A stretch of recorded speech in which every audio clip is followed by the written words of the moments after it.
We're still doing a program. The oldies, man. It's not done yet. Richard Simmons. Sorry. You seem a little dazed and confused. I know. What is wrong with you? What will you do today? Welcome back to the program. I got plenty of things wrong with me. Yeah. Really? Okay. I'm not doing nothing today, Mike. Peter. Yes. Merry Christmas. Oh, you don't. Wow. Wow. Now, do you want me to do this now?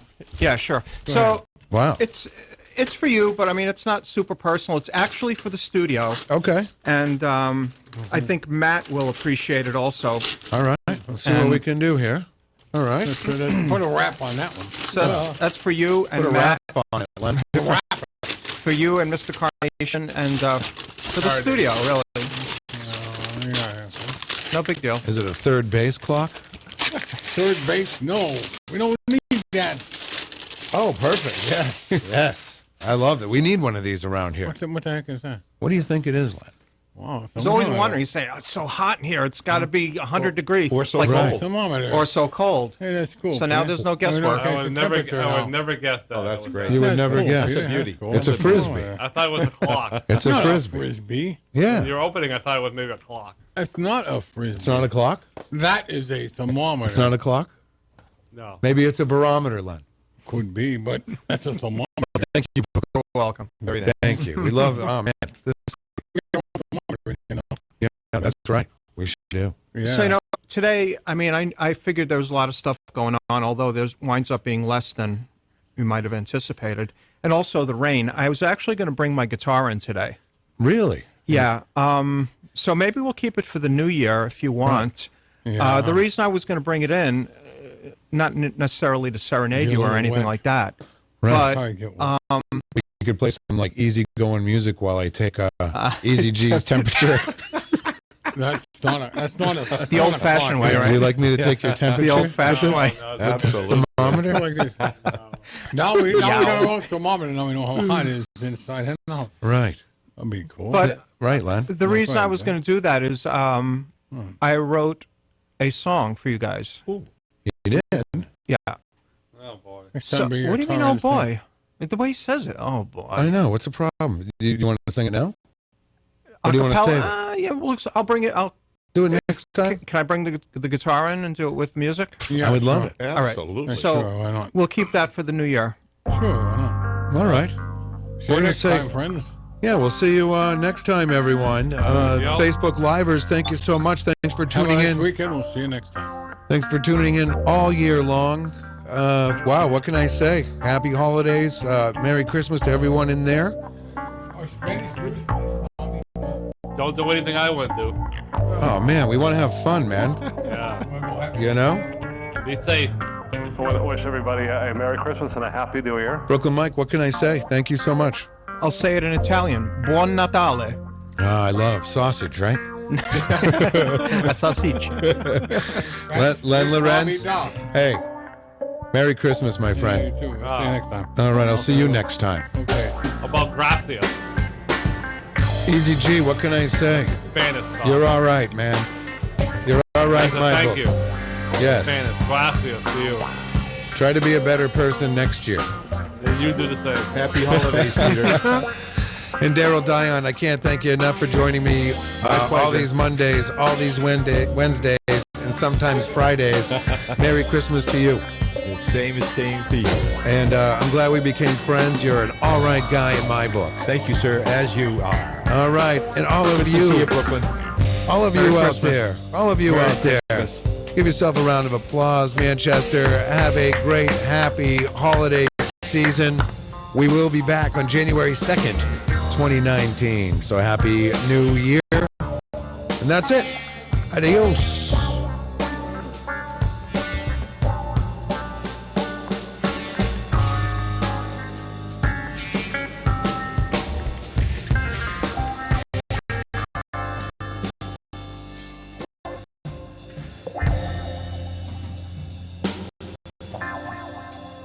I really wish you all a good Merry Christmas. I really do. Merry Christmas and Happy New Year's.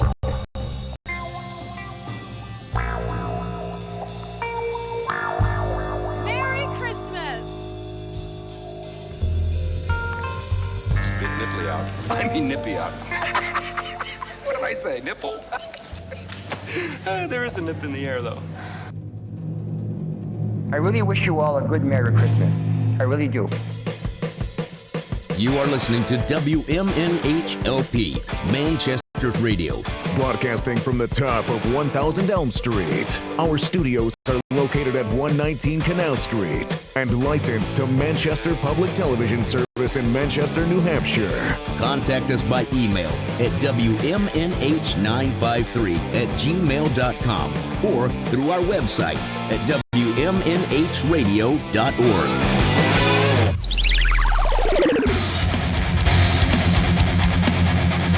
You're listening to Matt Connarton Unleashed on WMNH 95.3. Right now, the world radio premiere of the new single from the Marches, Don't Fool Me Twice.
love it. That is the world radio premiere of the March's new single, Don't Fool Me Twice. You heard it here first on Matt Connarton Unleashed, and we are live from the studios of WNH 95.3 FM in glorious Manchester, New Hampshire. Of course, you can stream the show from anywhere.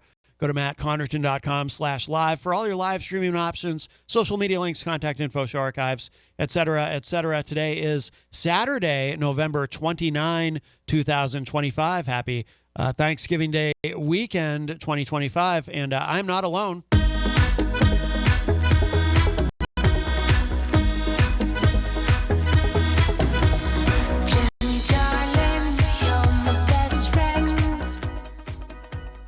Oops, say that again. I said good morning, sunshine. Yes, good morning. Good morning. My brain is frozen. I was a little slow on the trigger there with the mic. A little cool this morning. Yes, a little chilly. Definitely not ready. Definitely winter. It feels like winter for the first time this season. But so welcome everybody. So we have an exciting show for you coming up in just a few minutes. Let's see. We have Jack Adamant, who is in Stockholm, who's going to be joining us via WhatsApp. And then in the second hour, Jeremiah Rouse from The Quality of Mercury, another great band who will be joining us in the second hour via Microsoft Teams. I believe he is in Pennsylvania. And then in the third hour today, we have something very special for you. Our friend Brooklyn Mike is going to be coming in with his guitar, and he's going to play for us, and we're going to talk, and I get to actually do a proper interview with him. Looking forward to that because he's an interesting guy, very, very talented. He's got quite the musical background, originally from Brooklyn. He's a real New Yorker. Can you believe it? No. Yes. I love listening to him. Yeah, absolutely. Coincidentally, so if you happen to turn on the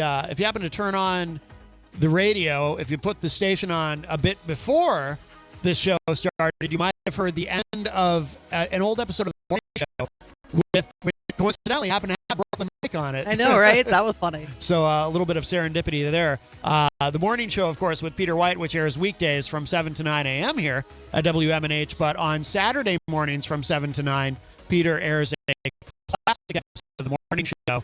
And the one that was airing this morning was from the end of 2018. So, how fitting. And it was Brooklyn Mike was the guest on in the last half hour of the show, and so that was so that worked out perfectly. So we got to hear him this morning, and we get to see him today. He was on Retro Spectrum Radio with us too last Friday night, and I think he's going to be on next Friday night as well. Not last Friday as in last night, but a week ago Friday. It's okay. So you'll get through it. But he's been part of the extended family here at WMNH for a long time. Yes. So yes. So great guy. We should mention too. So this is a big deal tonight. If for those of you listening live on Saturday, November 29th, we've got a big event tonight at Terminus, where actually New Hampshire Underground presents it. I guess it's the same thing. We talk about Terminus a lot. It's such a great venue in Nashua. Our great friends Eleanor and Andre, they've been on the show talking about it a lot. It is the Pop Punk Pop-Up Live Music and Arts Market. And we're going to be there. Yes. And I'm excited to see everybody else is going to be there. A lot of different vendors, a lot of different artists. Music is coming in. What do we got? Grimm, Island of Alaska. Help me. There's another band I was trying to think of. On what you're on? Yeah. On the tonight. And by the way, we should just clarify. Grimm is GRIM. It's an abbreviation for something, an acronym. It's not the same Grimm that we talk about on the show. It's not our friend Grimm Rock from Pennsylvania. A band GRIM. And if you want to look them up, it literally is G.R.I.M. To look up this band. But the doors are going to open at 7. Music's going to start at 8. Yep, that's tonight. $15 entry, $20 for the VIP lounge. But there's going to be many art vendors there, including Jenny. Yes. Jenny will have a table there with her amazing art. Also, Dennis Layton, our friend from The Gray Curtain, who's been on the show a few times, and he's going to be there as well. Dennis Layton art with Love from Faith, Elements and Fantasy, Brenda Drew Designs, Cosmos Creations, and, of course, Andre Dumont. Yes. Who's an amazing artist in his own right. So that will be the art vendors, and, of course, as far as bands, yes. And Prosperity Painting. And okay. Chelsea. I didn't know about those. I'm sorry, forgive me. The type is small and my eyes are being jerks today, so I'm not a time seeing. Chelsea Photography. And also, I wanted to make sure you know how to get there. It is located right in Nashua at 134 Haynes Street. That's the Terminus Underground. You come see Matt and I would love to see you. Definitely make sure you say hi to us. Come check out the bands that are going to be playing. Lots of arts, lots of music. It's going to be a fun evening. And the doors are, like I said, doors are opening at 7. And this is an all ages show. Everybody is welcome. Mm-hmm. Yeah, it's part of the holiday stroll. The winter stroll, is that what they call it? Yeah, through Nashua, where they have different things going on. So, yeah, I've expected there to be a few people there. So I'm looking forward to it.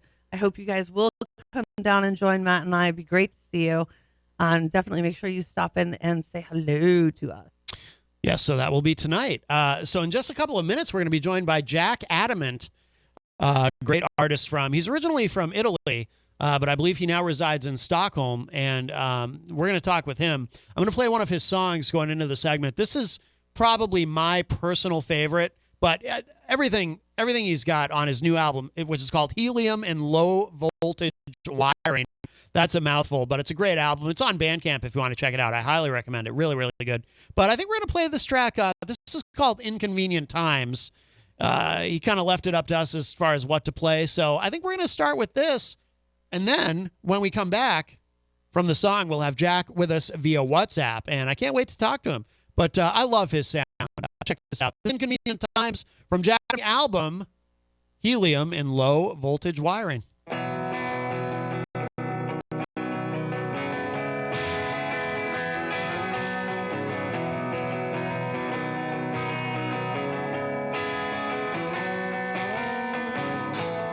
Not afraid to share with everyone your past, well written, seen and lived line by line.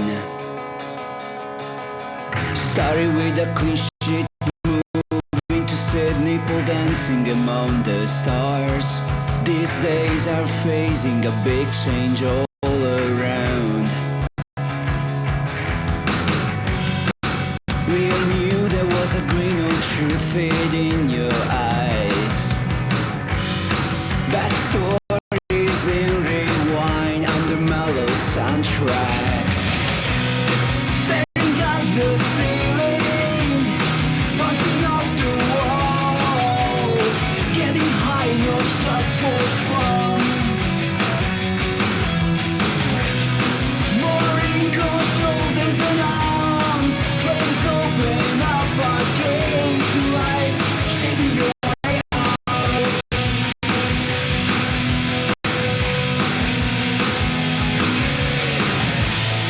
The clock is chasing your breath as you stay awake at night, creating new memories to reveal how troubled you are. How rose on the back of your hand doesn't slip through the cracks, like a promise that lingers too long on display. We all knew there was a grain of truth in your eyes. Backstories in rewind under mellow soundtracks. Staring at the ceiling, bouncing off the walls, getting high, not just for fun. More wrinkles, shoulders and arms, flames open up again to life, shaping your way out. Hold on your fingers, concealing worries in a smile, talking about the reasons for smoke and inconvenient times. Staring at the ceiling, bouncing off the walls, getting high, not just for fun. More wrinkles, shoulders, arms, flames open up again to life,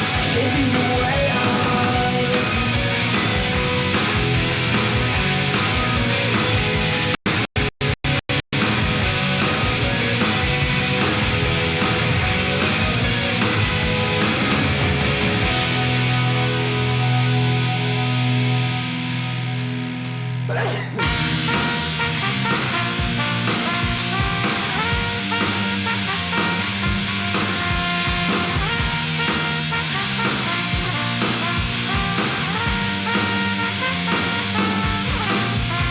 nothing worth trying when my mind won't let it go. All the way that started bearing across those skies above. And if I miss the chance, I waited so long, there's nowhere left to go. And if I miss the chance, the one I longed for now is sliding back from me.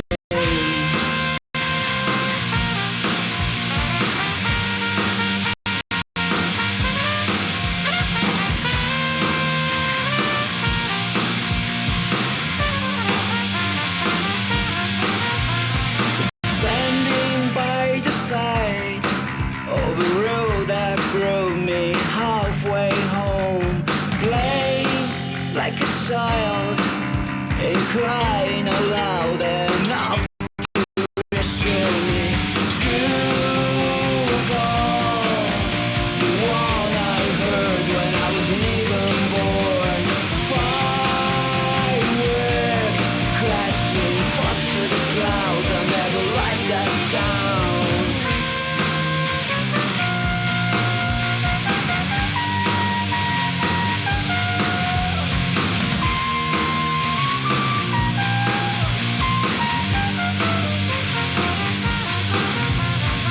If I miss the chance, I waited so long, there's nowhere left to go. And if I miss the chance, the one I longed for now is sliding back from me.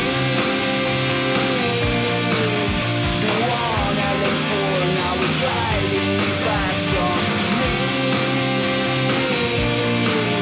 The one I longed for now is sliding back.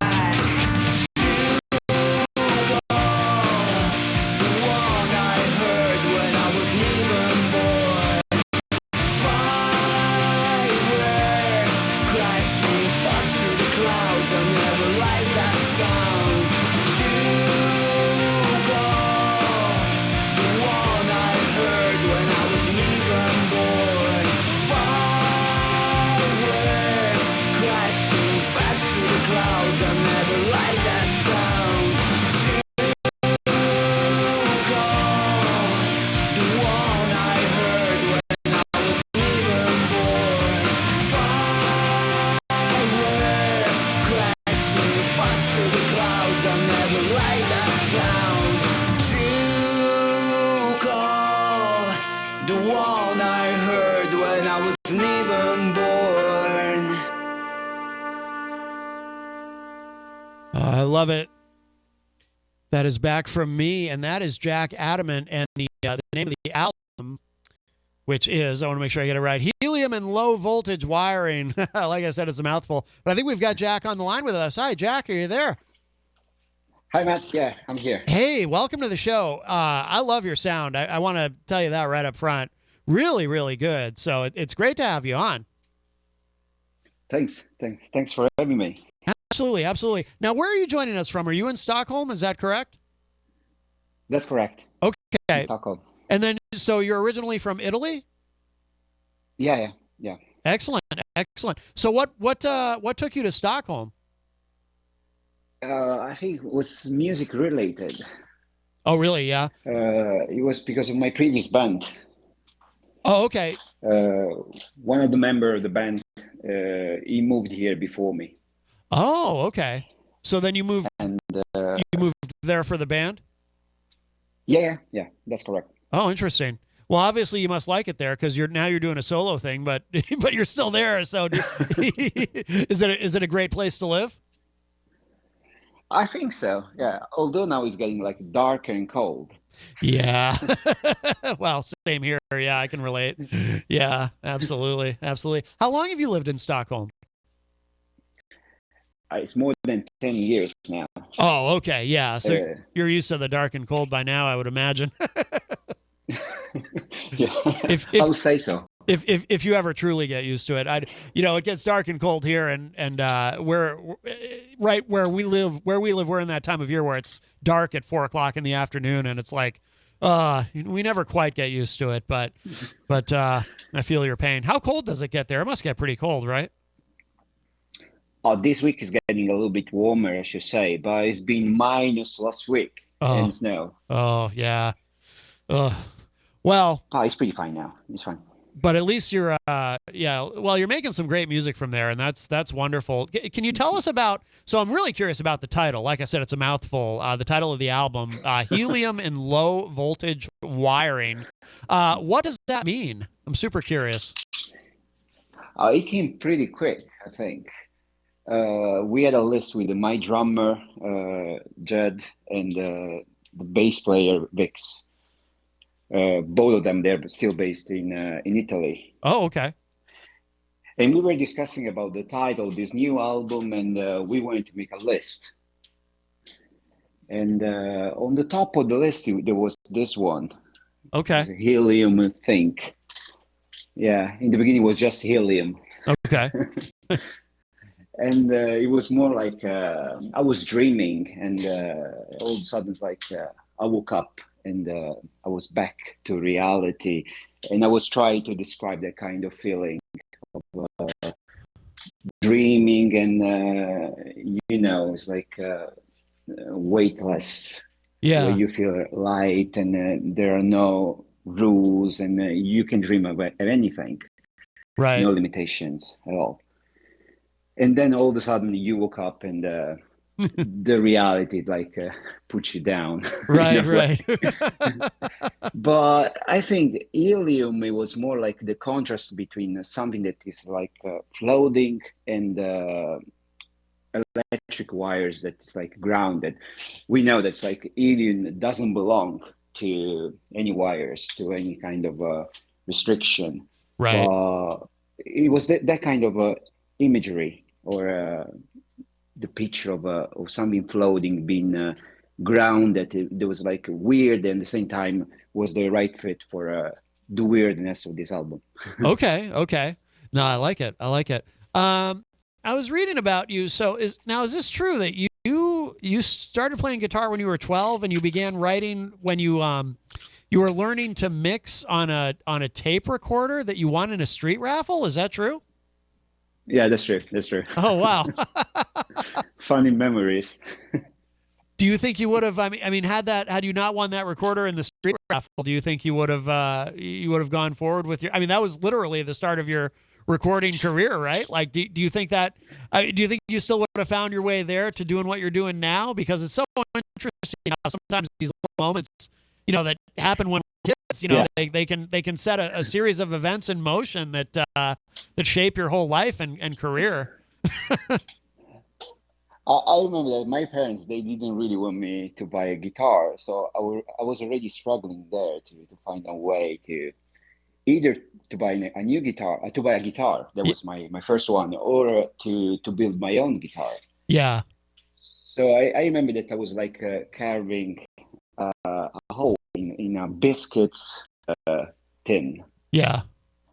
And I was trying to make my own guitar, but it was a kind of a failure. It didn't work out. Yeah. So the easiest way was just to beg my parents. It's like, please, I'm gonna behave at school. I'm gonna do whatever you ask me for, but just buy me a guitar. And right. They were a little bit skeptical, because it's like, you don't know how to play a guitar.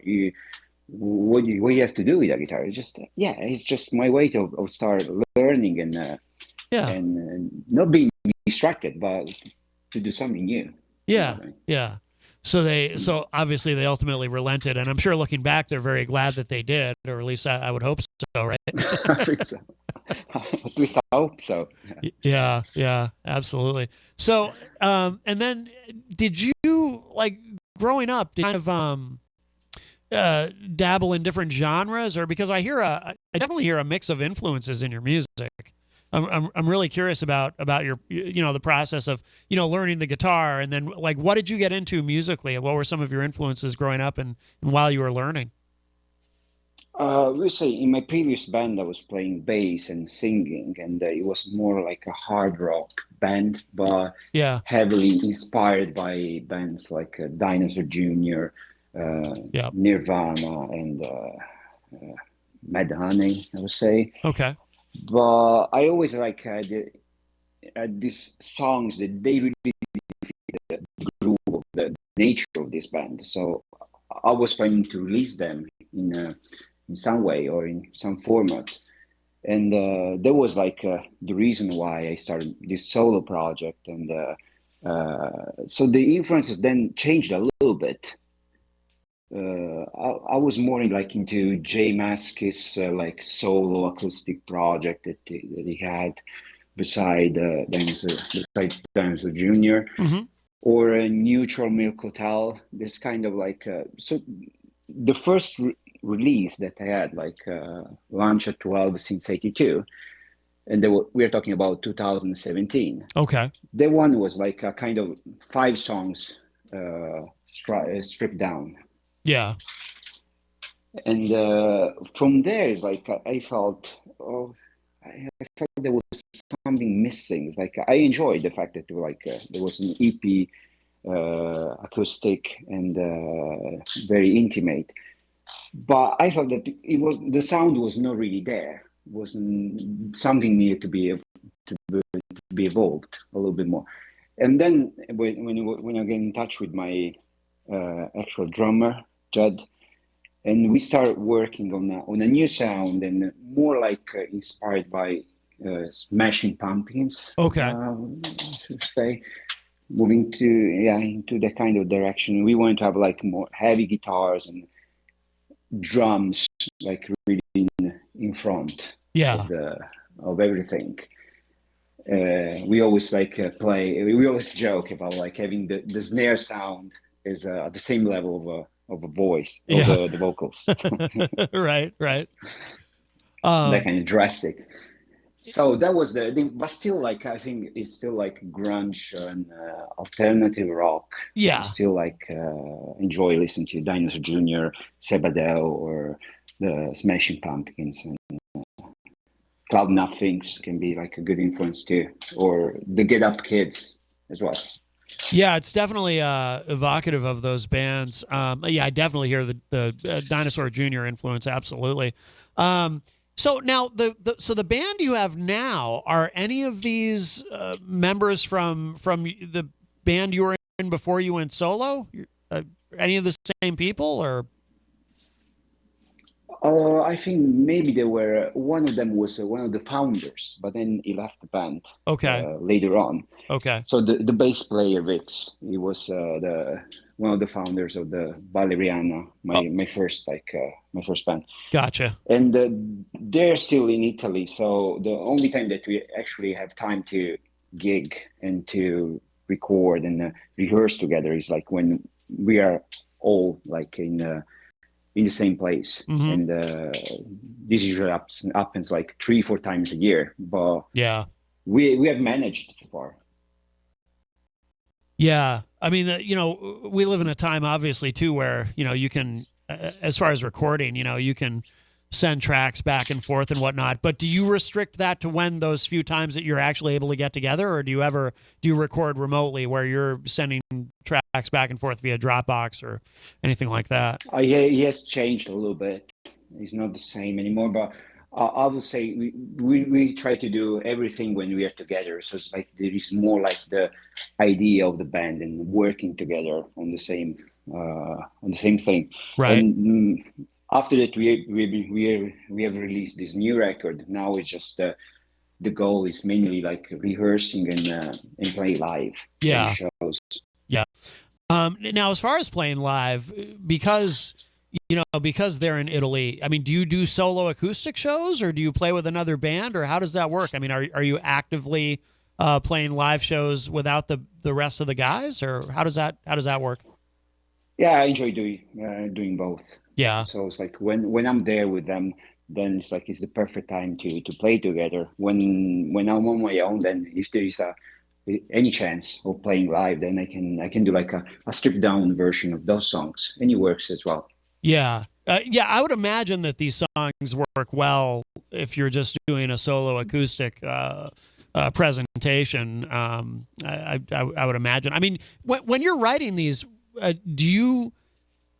I assume you start out just you and the guitar, right? It can be different. I play bass. I play a little bit of ukulele. You do? So You play the ukulele? it can, Nice, interesting. Second. Oh, that's interesting too that you play the ukulele. Yeah, that's wild. Yeah, so then you can start from any instrument. I can play a little bit of piano too. So Okay. It's not really like exclusively playing like the first chords on a guitar. So it can also be like humming a melody and then start writing the lyrics. So I don't really have like a routine or a rule that I follow strictly every time. So it's like if I have, I would say the most important thing that I have a story or I heard something from someone. Or it's me myself experiencing like something that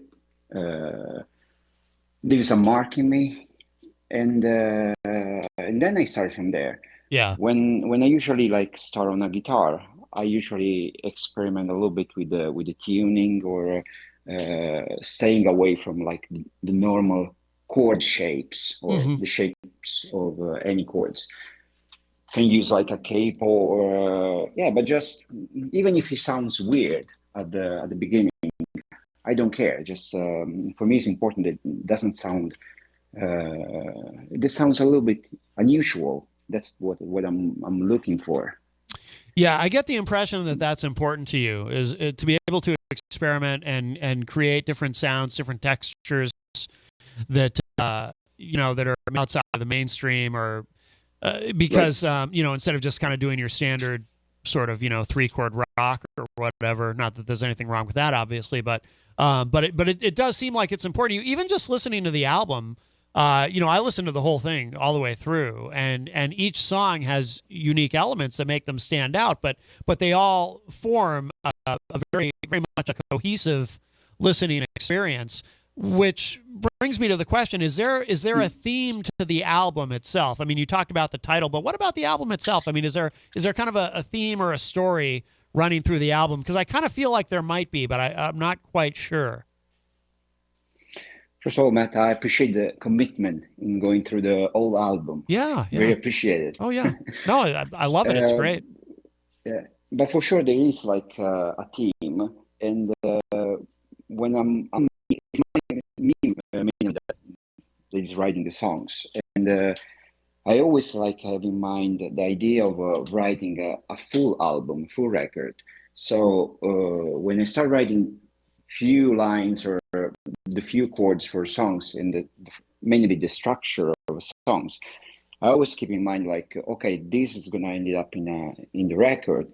So also it's like if the theme is like depression or anxiety, so I already touched this theme in my previous song. So for considering that it's gonna be in the same record, the next theme is gonna be different. And the same with the structure of the songs. It's like if I have already songs starting with the intro or with a verse, then I try to have that kind of a variety so that it doesn't follow the same structure. And when someone goes through the full record, it doesn't feel like, okay, now it's the same song over and over again.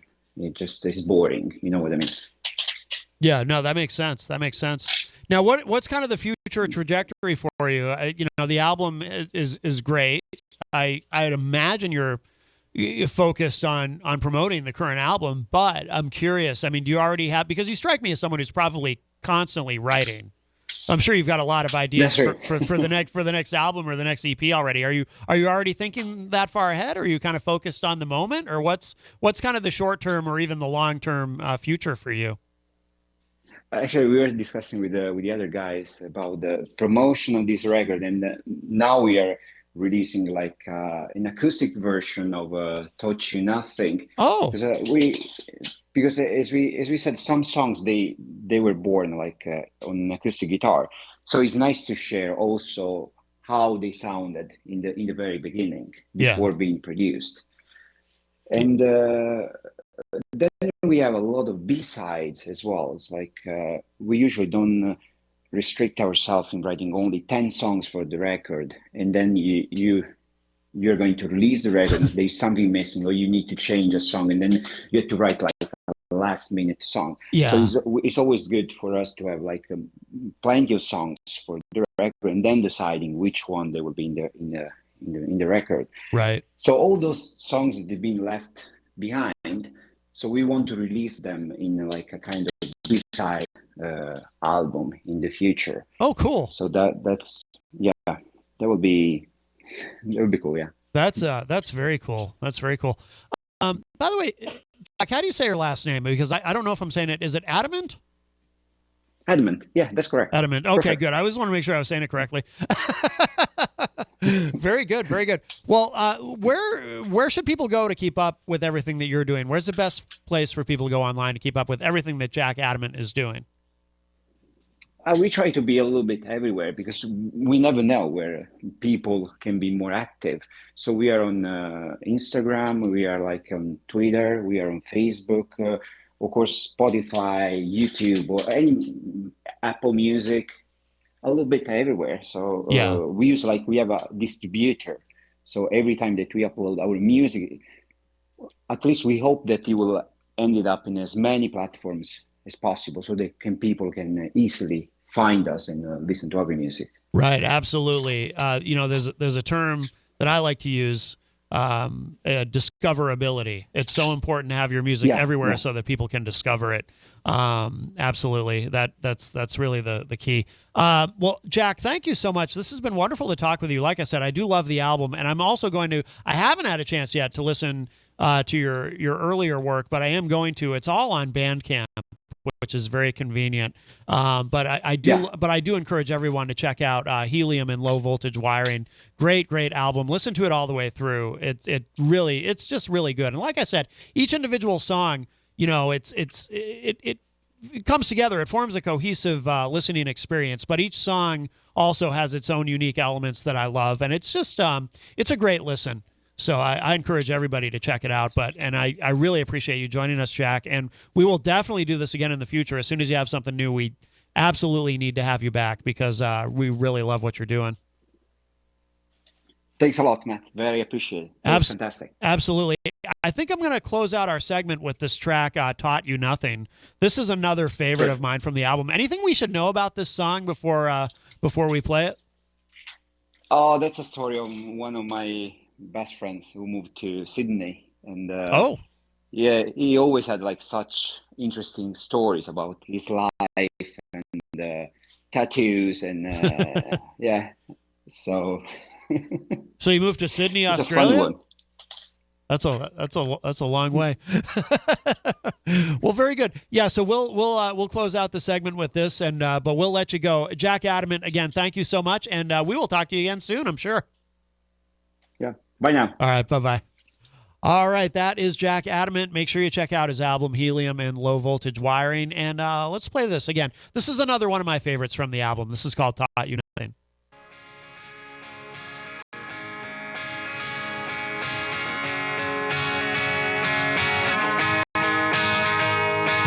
Seamlessly drifting like sails upon the waves, fearless to be lost, determined to stray, utterly scattered and compelled to drown towards what is yet to come. I thought you nothing since I was seeking resolution, drawing shapes in the sky without meaning. Far from where we were colliding in the air, standing palm to palm along the infinite path.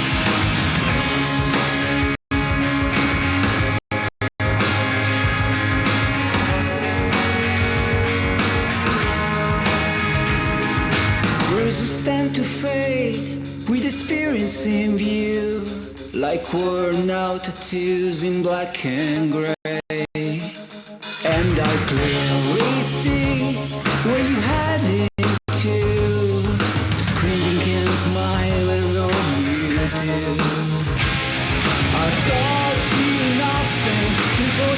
resolution. Joey shakes in the sky without a name. Far from where look right in the eye. Standing palm to palm along the infinite path. Ladies and suits unite in a bottle, watching as they glide away from us. And if we blink, the exact same amount as we cast into the shore. Our family, my friend, to our sinking resolution. Joey shakes in the sky without a meaning. Far from when we're gliding in the air, standing palm to palm around the infinite path. Seamlessly drifting like sailors upon the waves, fearless to be lost, determined to stray.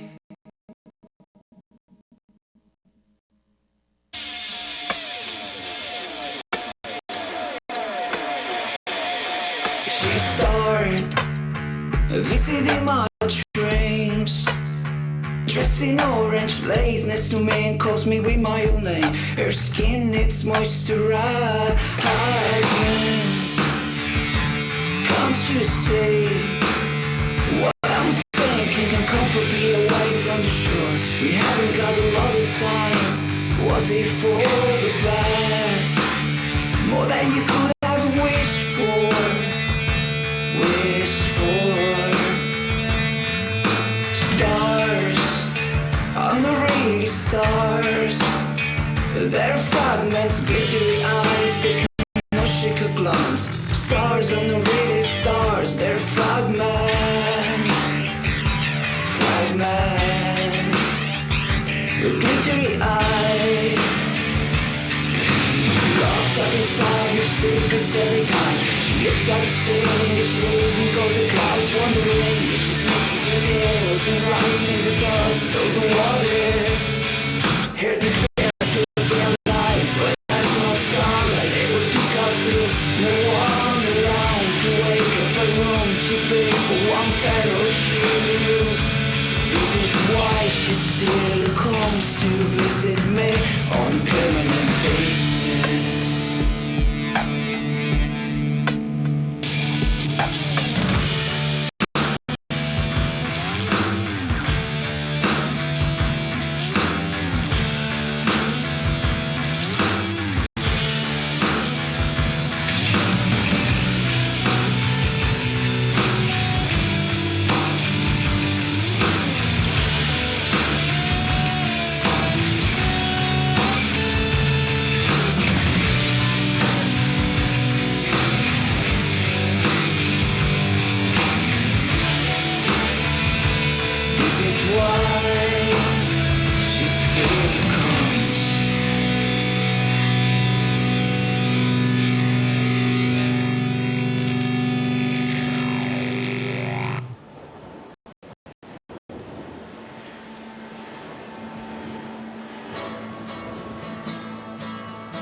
Connarton Unleashed on WMNH 95.3. Nana's Kitchen and Pizzeria. From Nana's hands to your plate, tradition, love, and taste that's great. Slow fermented dough, flavor so true.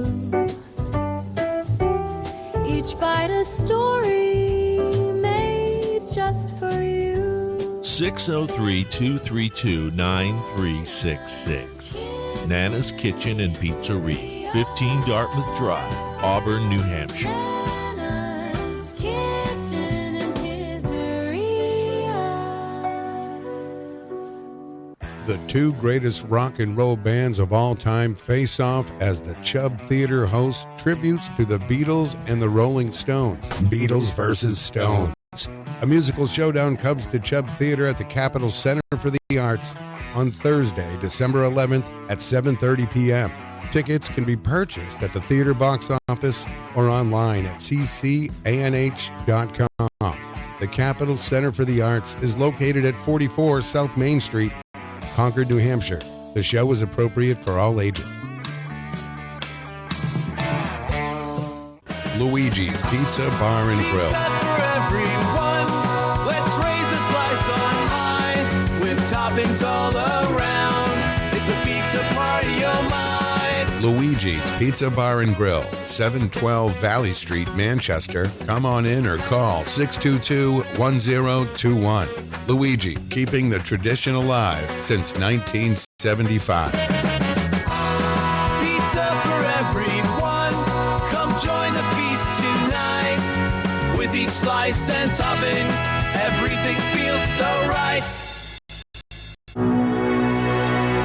In times of crisis, you need a law firm that stands by your side. With over 40 years of experience, Craig & Getsoulis is dedicated to fighting for your rights. As former state prosecutors, our attorneys have the knowledge and trial experience to provide an aggressive defense against any charge, from DUIs to homicides. If you've been injured, our compassionate team will assess your case and fight for the compensation you deserve. Serving all of New Hampshire, Craig & Getsoulis is here when you need us most. Visit craiggetsoulis.com for a free consultation. Craig & Getsoulis, your advocates, your allies.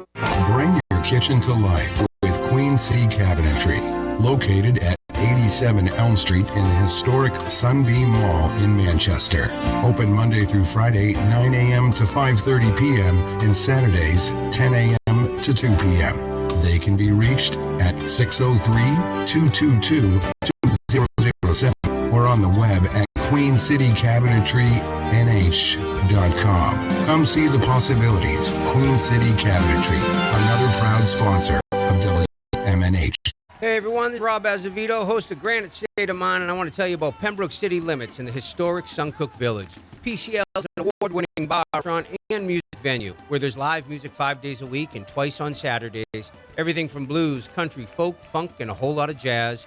We have 12 craft beers on tap dedicated to local brewers in the area and some of the friendliest bartenders around.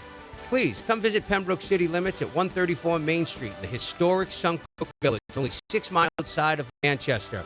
Open Tuesdays to Wednesdays, 4 to 10, Thursdays to Sunday, 11 to 10.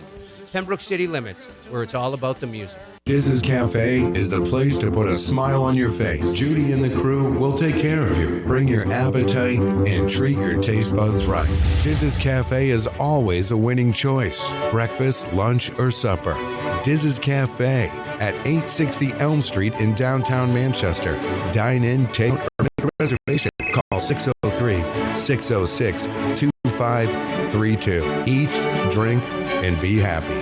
Diz's Cafe. When it comes to keeping WMNH on the air and your own personal or business computer needs, trust Groland Computers. Located on Elm Street in Manchester, Groland handles computer repair, virus removal, and custom-built systems. Are you looking for budget-friendly options? Check out our selection of fully inspected used computers. We offer tailored on-site solutions. No unnecessary expenses here. Visit Groland.com or call Groland Computers at 603-645-0101. Your tech, your way. Trust Groland Computers.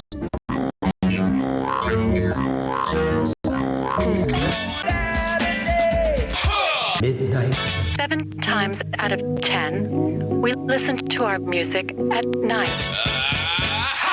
Thus spawned the title of this program. Late Night Delight with DJ Midas, right here on WMNH Manchester. You want to know why? Because I'm on the radio. Saturdays and Sunday nights, midnight to 4 a.m. This hour on WMNH is sponsored by CGI Business Solutions, located at 5 Dartmouth Drive in Auburn. They serve all your business needs, including employee benefits planning, corporate design and business administration, investments and wealth management, and customized business insurance solutions. Their phone number is 866-841-4600 or on the web at cgibusinesssolutions.com. Behold the harmony of airwaves as you immerse yourself in the captivating frequencies of WMNHLP, the sonic heartbeat of Manchester, transcending through the ether at 95.3 megahertz frequency modulation. Our transmissions emanate from the zenith of 1000 Elm Street. Venture into the heart of our creative realm at 119 Canal Street, where innovation and sound collide. We bear the imprimatur of Manchester Public Television Service in the venerable city of Manchester, New Hampshire, USA. Enrich your auditory journey with the depth of our licensed resonance. Dispatch your missives to WMNH953@gmail.com or traverse the virtual corridors of WMNHradio.org. Engage with our sonic vibrations by communing with us through the digital channels. Your radio beckons to do with you with its mesmerizing cadence and envelop you in a symphony of boundless auditory wonder. WMNH, rip the knob off. You're listening to Matt Connarton Unleashed on WMNH 95.3. Right now, the world radio premiere of the new single from the Marches, Don't Fool Me Twice.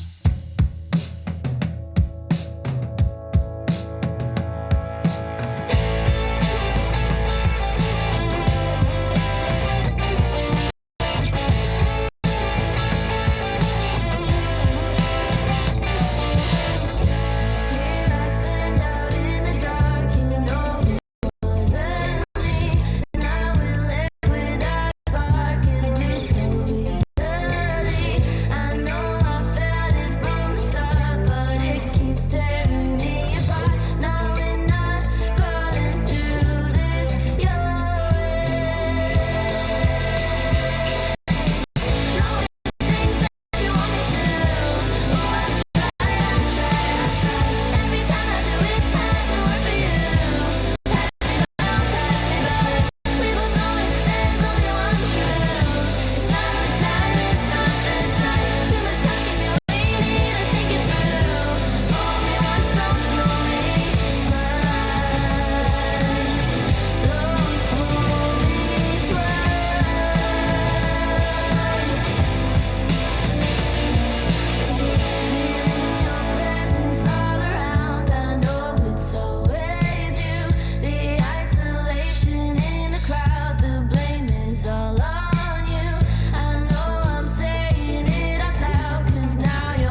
wakes up in the morning, he gets into the shower, and to the top of his lungs, he sings, I'm the man.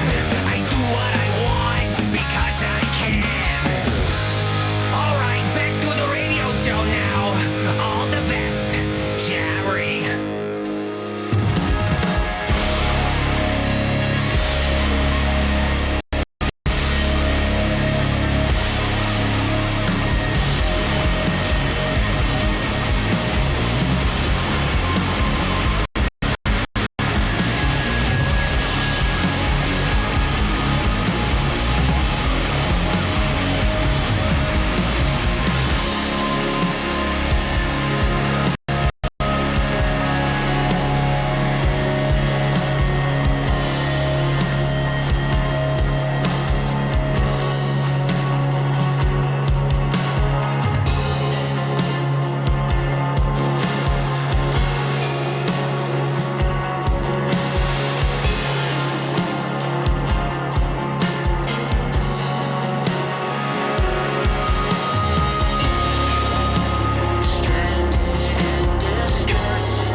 I love it. That is absolutely epic. That is The Quality of Mercury.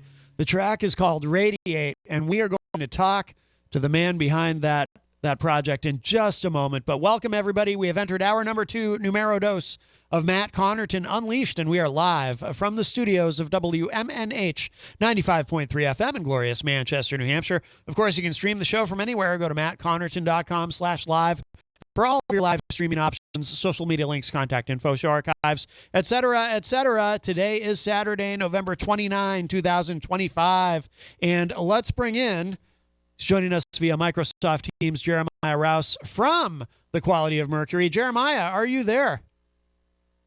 Good morning, Matt. Thanks for having me on. Absolutely. It's wonderful to have you. I really, really love everything you're doing here with The Quality of Mercury. I love the sound. It's just epic. It's so big, and the way that track, the way it radiates, the way it ends is so cool. You got that really long sustain on that guitar that just seems to go on, and you feel like eventually it's just going to kind of fade out. But then there's that little thing at the end that kind of sneaks up on you. It's just so cool. I listened to the full album, and I love the whole thing. It's really, really good. So congratulations on that.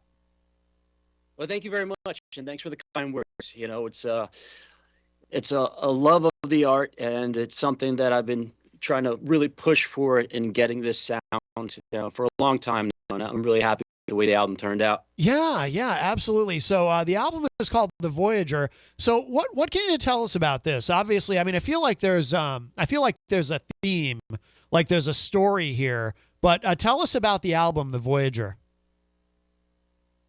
Well, the album itself, it kind of explores the idea of longing and needing connection, basically. Mm-hmm. Always, wanting something more, or the search for something more grand or fulfilling in life, whether that's like a spiritual connection or a human connection. But basically, overall theme of the album kind of conveys that idea. Yeah, I was reading too that you kind of tell me if I have this right. The way you approach these songs, is it kind of like each one is a movie theme, or I'm sorry, not a theme, but a scene in a film? Is that? You know what? I'm a very visual artist when it comes to the music. So like when I put things together, when I write songs, I kind of write a story that I could see, being filmed cinematically, and little short stories, basically. I come from a film production background, and I watch a lot of sci-fi stuff, and that's kind of like my impetus to put these things together. So, I would, if I had money and time, I would love to put like little short films together for all the songs, but that's kind of how I approach the music and the writing. Okay. No, that makes sense given your background. So are you currently working in film? Yes, not film. I manage an audio video production company. So excellent. It's for a good portion of my career, I did film production, mainly a lot of corporate stuff. I worked on music videos and commercials and some independent short films and stuff like that. But my bread and butter is in the corporate realm, and that's kind of what I do now. Is I manage large events and provide the AV support for large events. Oh, excellent. That must be an exciting field to work in too, because as technology continues to evolve, I mean, you probably never stop learning, right? You're probably constantly evolving in what you do. And it's got to be, it's got to be just an amazing time to have a career in your field, I would think. Well, I enjoy it a lot. The one aspect that I really enjoy is being able to travel a lot. So, my job takes me to a lot of places, but, being immersed in the new and upcoming technology is also really cool. It's hard to keep your finger on the pulse of everything because technology is just increasing so rapidly, and there's always a new gadget out. And by the time you master one thing, it's obsolete. No doubt, no doubt. You're obviously very busy, and you've got a lot on your plate. So I'm curious, because I know that there was a 9-year gap between the first album that you did, Transmission. Is that correct? Yeah.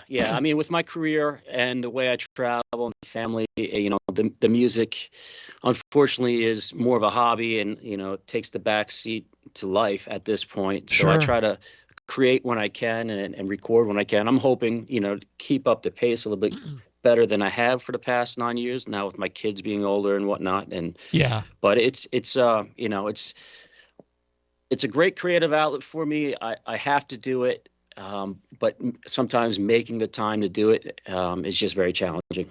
I would imagine that can be challenging because, you know, you're probably day to day, you've probably got all these ideas in your head, right, for songs, and you just want to, you know, you want to be able to find the time to actually record them. Yeah.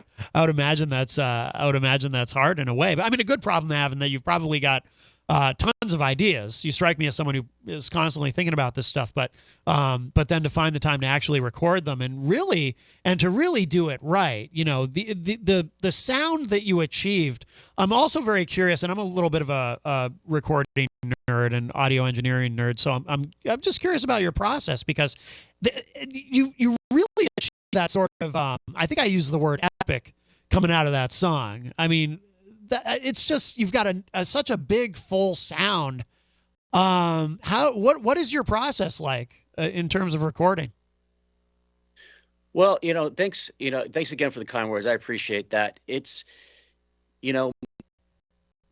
I guess I really base what I want to do on the sonic landscape. I do want to create these lush, big sounding landscapes. So that's kind of the priority when I record. Yeah. But my process is, I generally start, noodling around with some type of rhythm section on an acoustic guitar or an electric guitar. Mm-hmm. And then, from that, I kind of get the hook or the chorus part of the song, and then I have to build it out around that. That's probably 99% of the time how I start writing a song. And since I play by myself, a lot of times when I'm recording, I may have only ever played that guitar part once, or that thing one time only. It's not like I'm a rehearsing band or something like that. So I kind of build it as I go, and then, just kind of craft it in the box with effects and whatnot. I have a general idea of where I want to go with things, but there's a lot of nice surprises that happen along the way. Yeah, I would imagine. I mean, do you sometimes find that what you end up with at the end of it is significantly different than sort of your initial idea, your initial concept? Yeah, I would say probably most of the time it ends up being quite a bit different than the initial concept. Just because the happy accidents happen, and you're like, oh, that sounds different than I thought, but it's really good. So let me go with it.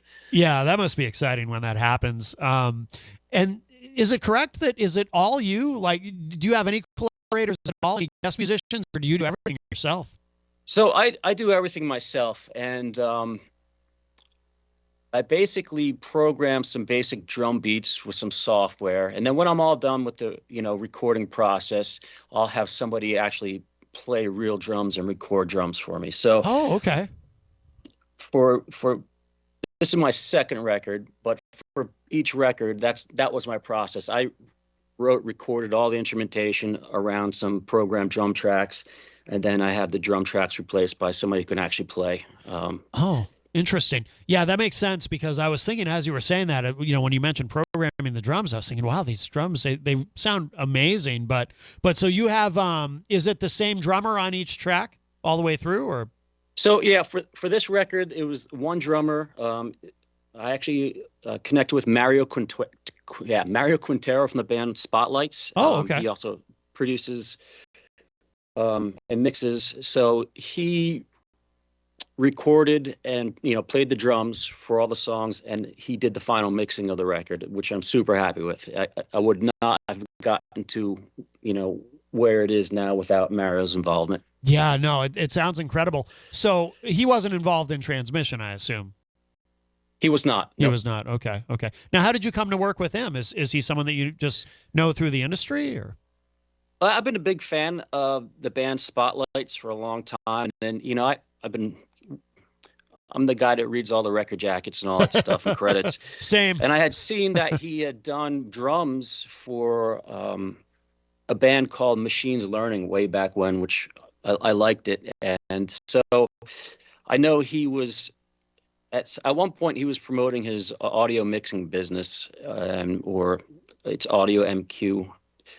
And I connected through him, I think through his website, asked him if he'd be interested in and working on the project with me. Okay. Wow. No, that's fantastic. Yeah, like I said, the whole thing, it just it sounds really, really good. Before, prior to Quality of Mercury, had you ever been in a band, a full, like, normal sort of working situation in a band? Yeah, I mean, for a brief period, I was with some friends, and we had, we called ourselves an emo band back in the late '90s, early 2000s. Yeah. We had played a handful of shows throughout a year, and we really enjoyed it. It's just tough being in a band. I would love to be in a band, but different personalities to work with. Everybody's got a different work ethic, and I enjoyed it a lot. I found it to be a bit frustrating at times, though. Yeah, somebody, I wish I could remember who it was, but somebody was on the show who was a solo singer-songwriter who had transitioned from being in a band to just doing a solo thing, who said something like, when you're in a band with three other people, it's like being in a relationship with three other people who are also in a relationship with three other people.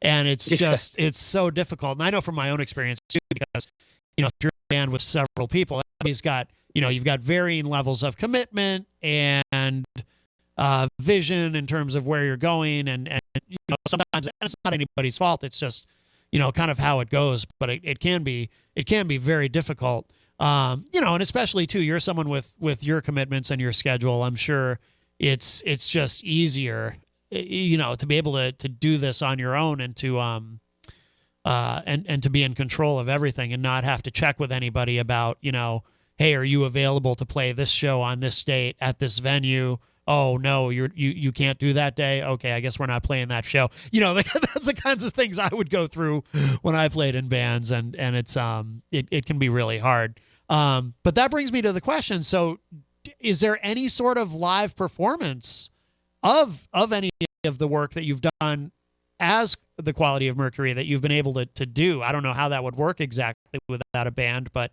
have you ever found a way to do any of this live? I keep exploring that. I haven't done it yet. It's not that I don't want to. I think it's, a big challenge to figure out how to do it. There's definitely, I got ideas. I have people that, would play with me as well. It's more about finding the time to make it happen at this point. That's my biggest challenge with my music. It's just finding time to make all this stuff happen. But I would love to do it, and I hope, hopefully I get a chance to do something live at some point. Yeah, that would be well, again, with evolving technology, there are ways to do it, but like you said, time is time can be a barrier to that. I wanted to ask you too about the artwork. Now, you created this yourself, correct? The cover for the Voyager? I did, yeah. I've been, using the AI tools that are available out there now. I can get some really, astonishing results. But I think it kind of really, I was able to achieve my vision of the artwork with the AI tools. Yeah, no, I like it. It looks like it's almost hard to describe. It looks like a spaceship landing in some sort of body of water, a river or something, or a lake. Exotic alien planet, like. Yeah. Yeah. But I like it. I like that. And I really like the colors too. Yeah, it's very, very cool. How do you feel about, I mean, do you have any thoughts about it? A little bit of a side street, but it is a subject that comes up a lot on the show, and you're working in areas where, technology is, as we discussed earlier, is evolving so rapidly. I mean, how do you feel about the use of AI in all things creative? If you treat it as a tool to, enhance your art, I'm all for it. Yeah. I'm really torn. I just started messing around with Suno, the audio recording stuff, and I am blown away with the results that it's given me. But like at the same time, I don't feel right using it. Like, right. It's kind of cool for inspiration, and it's just jaw dropping on what it's doing. But at the same time, it's taking away that artistry. So, man, I'm torn. I'm a bit old school. I like analog. I want Right. to stay analog, so to speak. And I think, after messing with this AI music generator, like I had a lot of fun. It's been, quite an experience messing with music with this Suno. But I am going to continue to write my songs and record them the traditional way. So, Yeah. No, I think that's good. Yeah, it is. Suno is incredible. I always tell people though to enjoy these tools while we have them, because the sharks are circling in terms of class action lawsuits and all that kind of thing. But not that I think these tools are going away. I think it's too late to shove the genie back in the bottle. But still, yeah, it's crazy times right now. I don't know what the future holds, but it's gonna keep evolving and getting better. But does that mean everything's gonna be looking and sounding the same? I don't know. Right. Yeah, exactly. Yeah, we'll see. The technology, it does move very quickly. By the way, did I see something about do you have a family member who's also on the album with doing backing vocals? Yeah, my daughter Violet, she did backing vocals on some of the tracks. Oh, that's so cool. That must be a kick. Yes, kind of. I wanted her to do backing vocals for almost all the tracks, and she did like half of them, and then she refused to do the rest. Oh, really? Yeah. Yeah. At 9 years, a young girl changes a lot in 9 years. So when she was younger, she was more interested in helping me out, and as I got closer to the end of the recording process, she didn't want to have anything to do with it. Oh, no kidding. Oh, that's funny. No, that must be so cool though, having your daughter on the tracks. Is she does she have interests in being a professional musician, or what do you think? I don't know. Earlier on, I thought she was playing piano. She loves to sing. She still sings constantly. So I think she'll have the bug. She's still kind of young. I think she gets a little bit more into the high school years, I think she's gonna kind of reconsider what she does with music and take it a little bit more seriously. Right. Yeah, no, that's great. That's fantastic. And then, so what can you tell us too? I wanted to ask you about these songs because I know Radiate, we opened with Radiate because that's kind of the focus track, as we say. What's, what can you tell us about that song, and why is that song so significant to you? Well, I guess for most of these songs, they're all kind of set in a space theme, right? The sci-fi space theme, but most of my songs are metaphor for something. Either it's like some kind of love lost or longing for something bigger or new. And that's kind of, like I said, the overall theme of this. But this particular song, it's about this guy who's stuck in this disabled spaceship that's about to explode, and he needs to get out of there. And off in the distance is a smaller space station that he's gonna try to kind of use the airlock to eject himself out towards that space station for survival.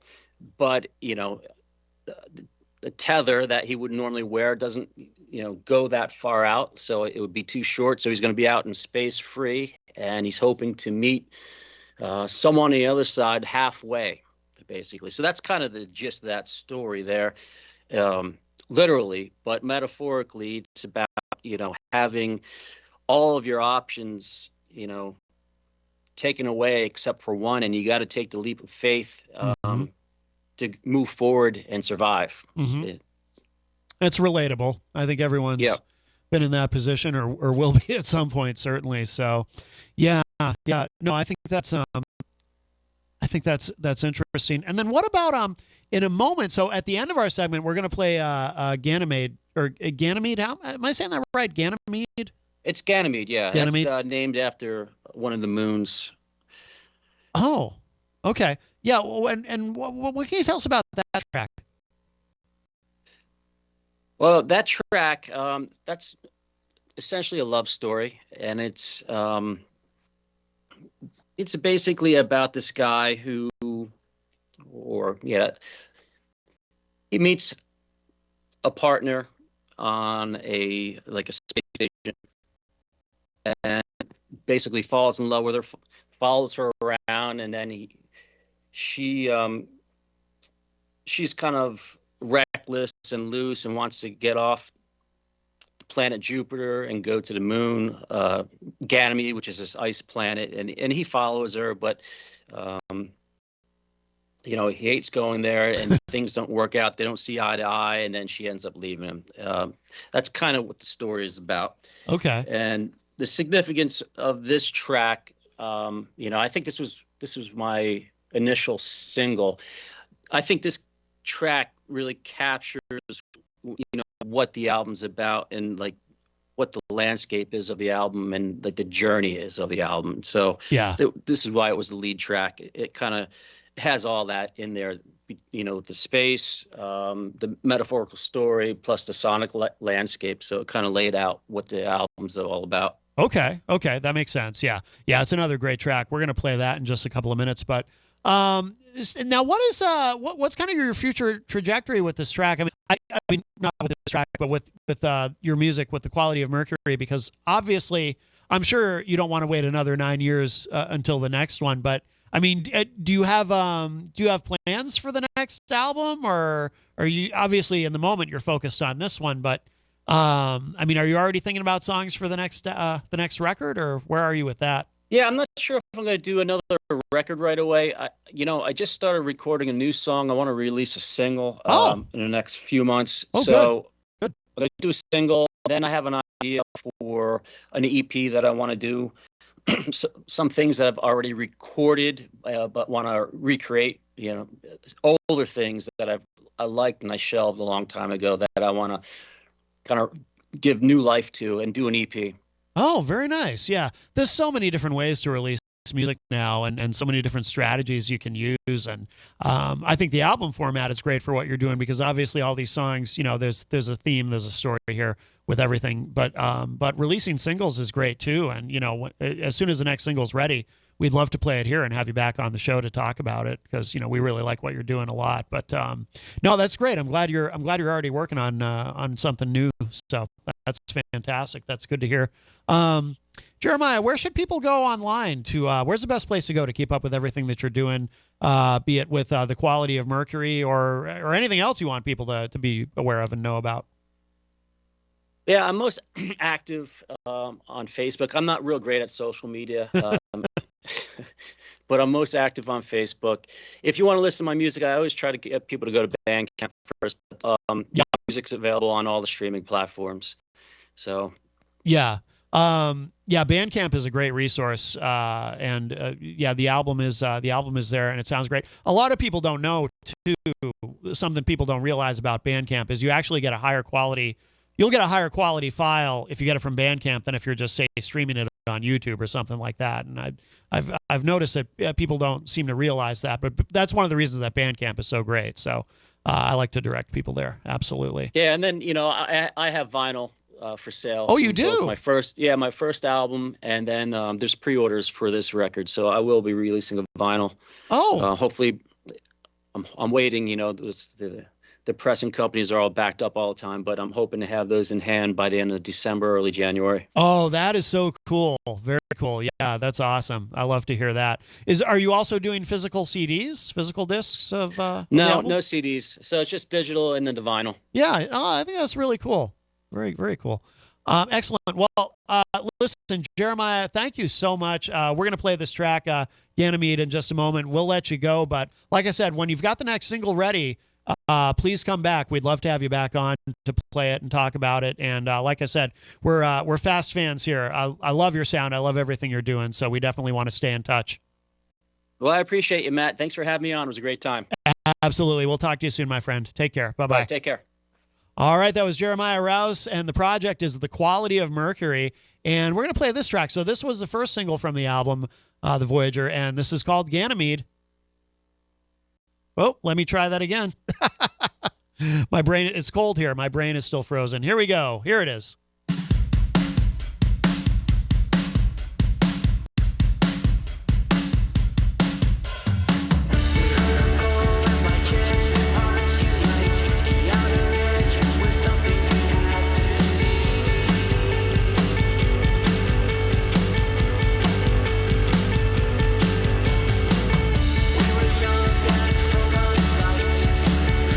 But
Oh, I love that. That is Ganymede from The Quality of Mercury. Thank you again to Jeremiah Rouse for joining us. And hey, little bonus for you. I'm going to play one more. We have time. I'm going to play one more from The Quality of Mercury.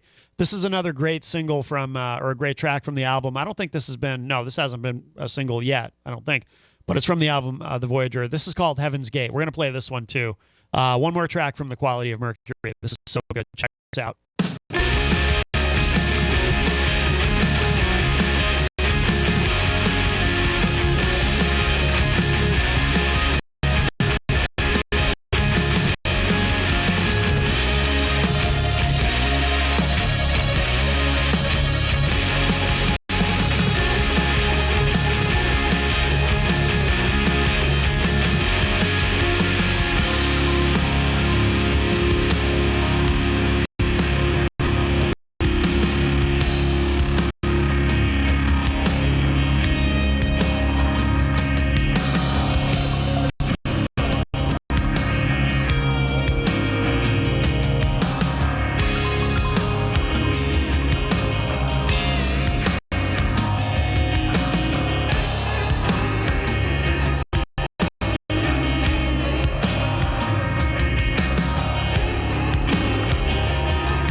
I don't know if you're wondering why on earth we landed here, with the struggle in the heartland and our disconnected fear.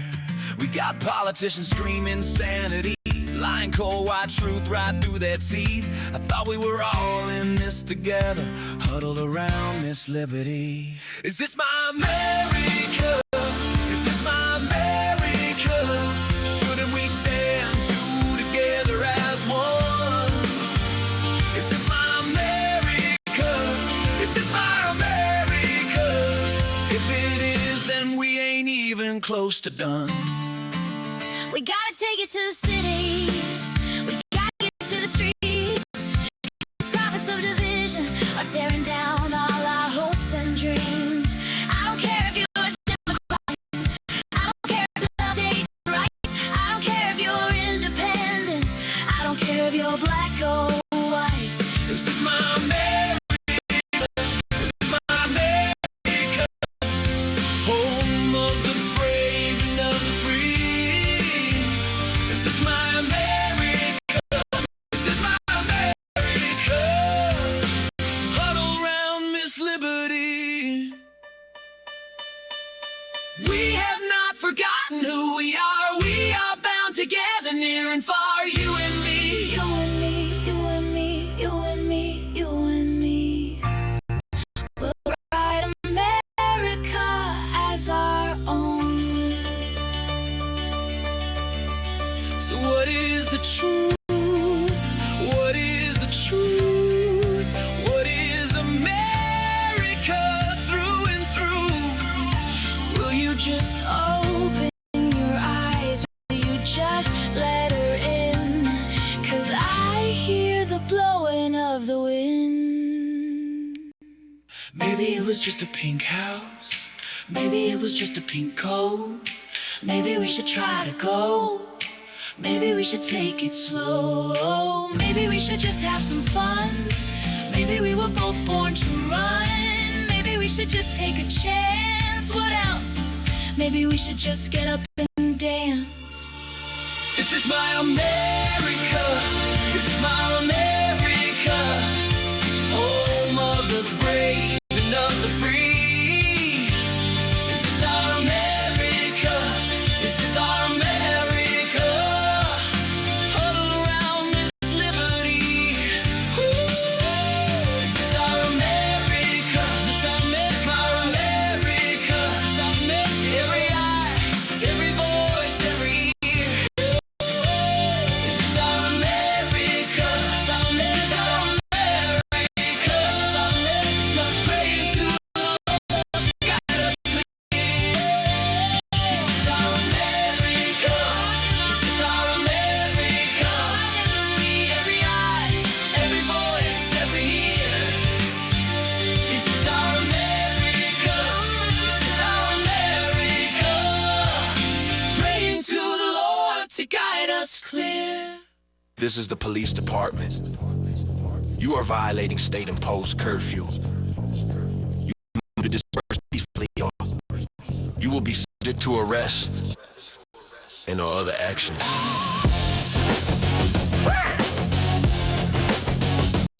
I'm here protesting for Mike Brown. He was wrongfully killed. There's a lot of unity going on that they're not broadcasting. It's not a race thing. I never thought I'd get political, but life in my city right now is just so critical, man. It's a war zone in my backyard. Why get injustice gotta be this hard? Are we the lesson that they care about? Tell you that. That's why the police always use their clout. They do that. My grandma said don't fear another man, I never will. But they will shoot with nothing in my hand. Bow, bow, bow. See the media show the bad part, and they blocking out the good. That's the sad part, man. I can tell you this, we're fed up. But if no one ever told you, keep your head up. Hope you understand. Take me to your leader. I hope you understand. Take me to your leader. I hope you understand. Take me to your leader. Yeah. You finally should. Yeah. Take me to your leader. At once. Brothers and sisters. Brothers and sisters. Brothers and sisters. I guess you finally heard. Yeah, I'm just a youth in this society. But since my skin dark and thugged by notoriety and treated justified into propriety, we act more than highly. Man, tell me that ain't 90. So many accusations because of our melanation. The complications we face and the verdicts are made by racists. I'm just a product of my nation. And because of my pigmentation, I'm bound to live life with adaptation. Two allegations, cause what you see is on the surface. Try to make me feel as if my skin was just a burden. I'm the judge and the jury, yeah, out a verdict. Justice is just, and in the end, I'm still a person. I hope you understand. Yeah, take me to your leader. Yeah, I hope you understand. Take me to your leader. Yeah, I hope you understand. Yeah, take me to your leader. Yeah, you finally should. Yeah, take me to your leader at once. Brothers and sisters, brothers and sisters, brothers and sisters. Yeah, I guess you finally heard. Kids were on our front line. Shot him in the head dead. The media ain't been showing all the stuff that goes down here. I wanna see love in America. I wanna see togetherness in America. We're not gonna stand for it. They can kill us all. Kill them dead. Cold blood in the head. I need answers tonight. It's about some justice. My whole thing is that if it was me and you, and they had two eyewitnesses, because both eyewitnesses described the same thing. They said he gunned that man down and shot him.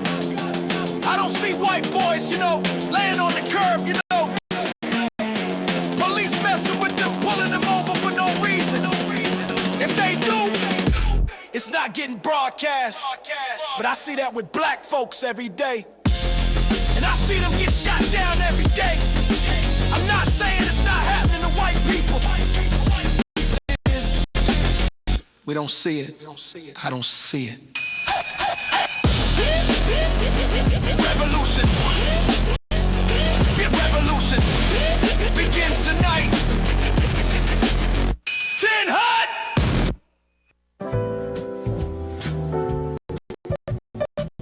Nana's Kitchen and Pizza. From Nana's hands to your plate, tradition, love, and taste that's great. Slow fermented dough, flavor so true. Each bite a story made just for you. 603-232-9366. Nana's Kitchen and Pizzeria, 15 Dartmouth Drive, Auburn, New Hampshire. Nana's Kitchen and Pizzeria. The two greatest rock and roll bands of all time face off as the Chubb Theater hosts tributes to the Beatles and the Rolling Stones. Beatles versus Stones. A musical showdown comes to Chubb Theater at the Capitol Center for the Arts on Thursday, December 11th at 7:30 p.m. Tickets can be purchased at the theater box office or online at ccanh.com. The Capitol Center for the Arts is located at 44 South Main Street, Concord, New Hampshire. The show is appropriate for all ages. Luigi's Pizza Bar and Grill. Let's raise a slice on high with toppings all around. It's a pizza party, oh my.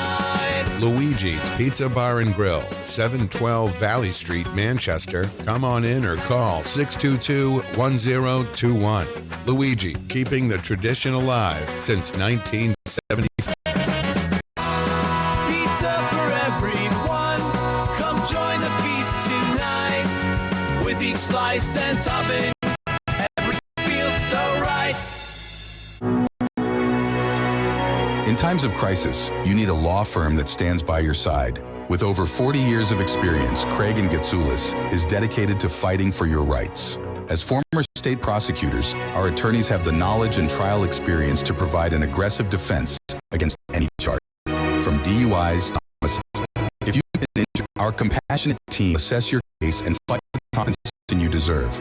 Serving all of New Hampshire, Craig & Getsoulis is here when you need us most. Visit CraigGetsoulis.com for a free consultation. Craig & Getsoulis, your advocates, your allies. Bring your kitchen to life with Queen City Cabinetry, located at 80 87 Elm Street in the historic Sunbeam Mall in Manchester. Open Monday through Friday, 9 a.m. to 5:30 p.m. and Saturdays, 10 a.m. to 2 p.m.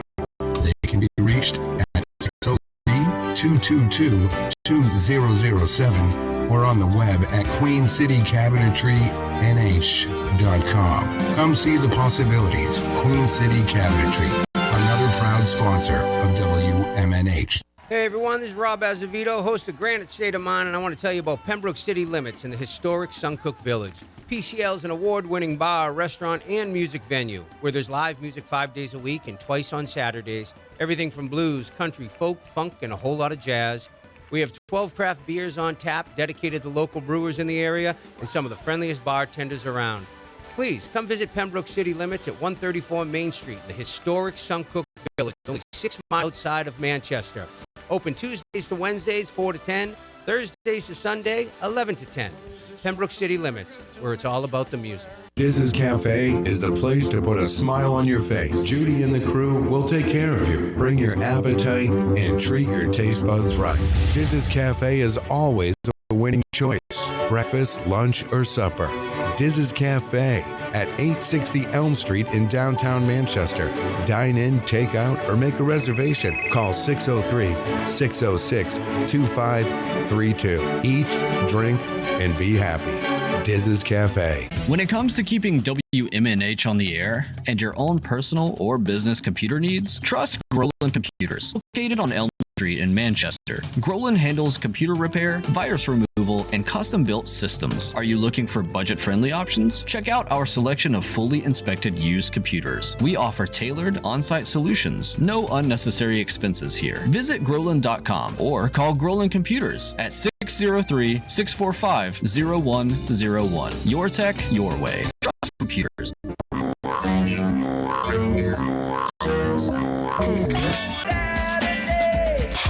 Midnight.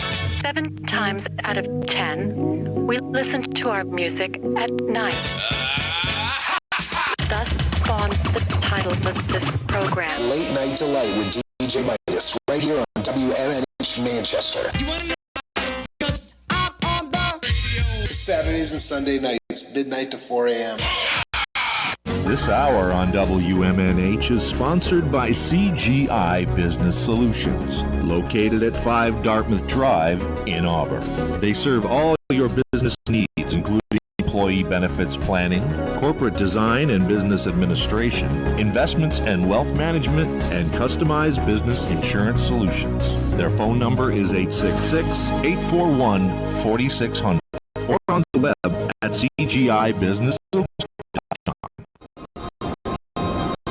Behold the height of airwaves as you immerse yourself in the captivating frequencies of WMNHLP, the sonic heartbeat of Manchester, transcending the ether at 95.3 megahertz frequency modulation. Our transmissions emanate from the zenith of 1000 Elm Street. Venture into the heart of our creative realm at 119 Canal Street, where innovation and sound collide. We bear the imprimatur of Manchester Public Television service in the venerable city of Manchester, New Hampshire, USA. Enrich your auditory journey with the depth of our licensed residents. Dispatch your missives to WMNH953@gmail.com or traverse the virtual corridors of WMNHradio.org. Engage with our sonic vibrations by communing with us through the digital channels. Your radio beckons, eager to enthrall you with its mesmerizing cadence and envelop you in a symphony of boundless auditory wonder.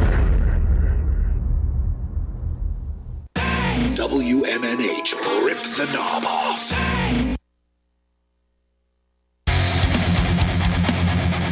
You're listening to Matt Connarton Unleashed on WMNH 95.3. Right now, the world radio premiere of the new single from the Marches, Don't Fool Me Twice.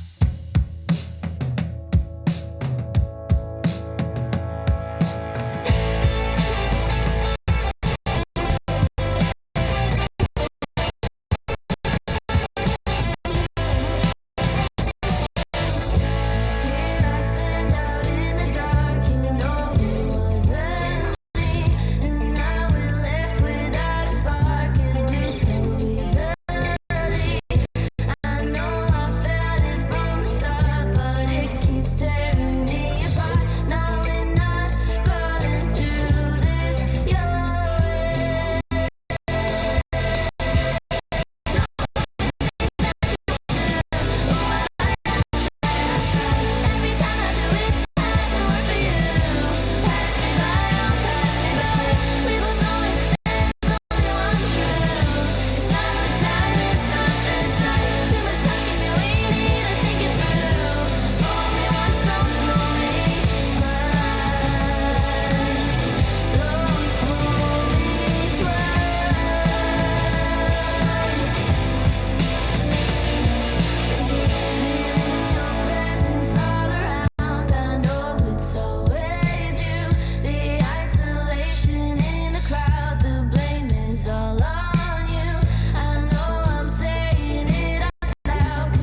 Welcome, everybody. We have entered hour number 3, Numero Trace.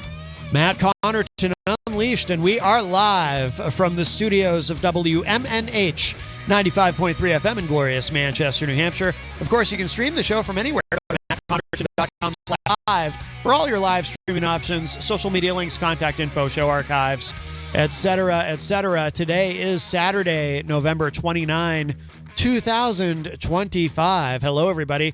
We have a great guest we're going to be introducing in just a moment who will be familiar to some of you because he's kind of a member of the extended family here at WMNH, but it's his first time appearing on this program. So very, very excited about that. But before we do that, just quickly, if you are listening live on Saturday, we've got a big event tonight. Punk Pop-Up Live Music and Arts Market. This is happening at Terminus Underground, presented by New Hampshire Underground at 134 Haines Street in Nashua. And part of the reason we're talking about this, it's a great event, of course, and there's going to be some great bands there.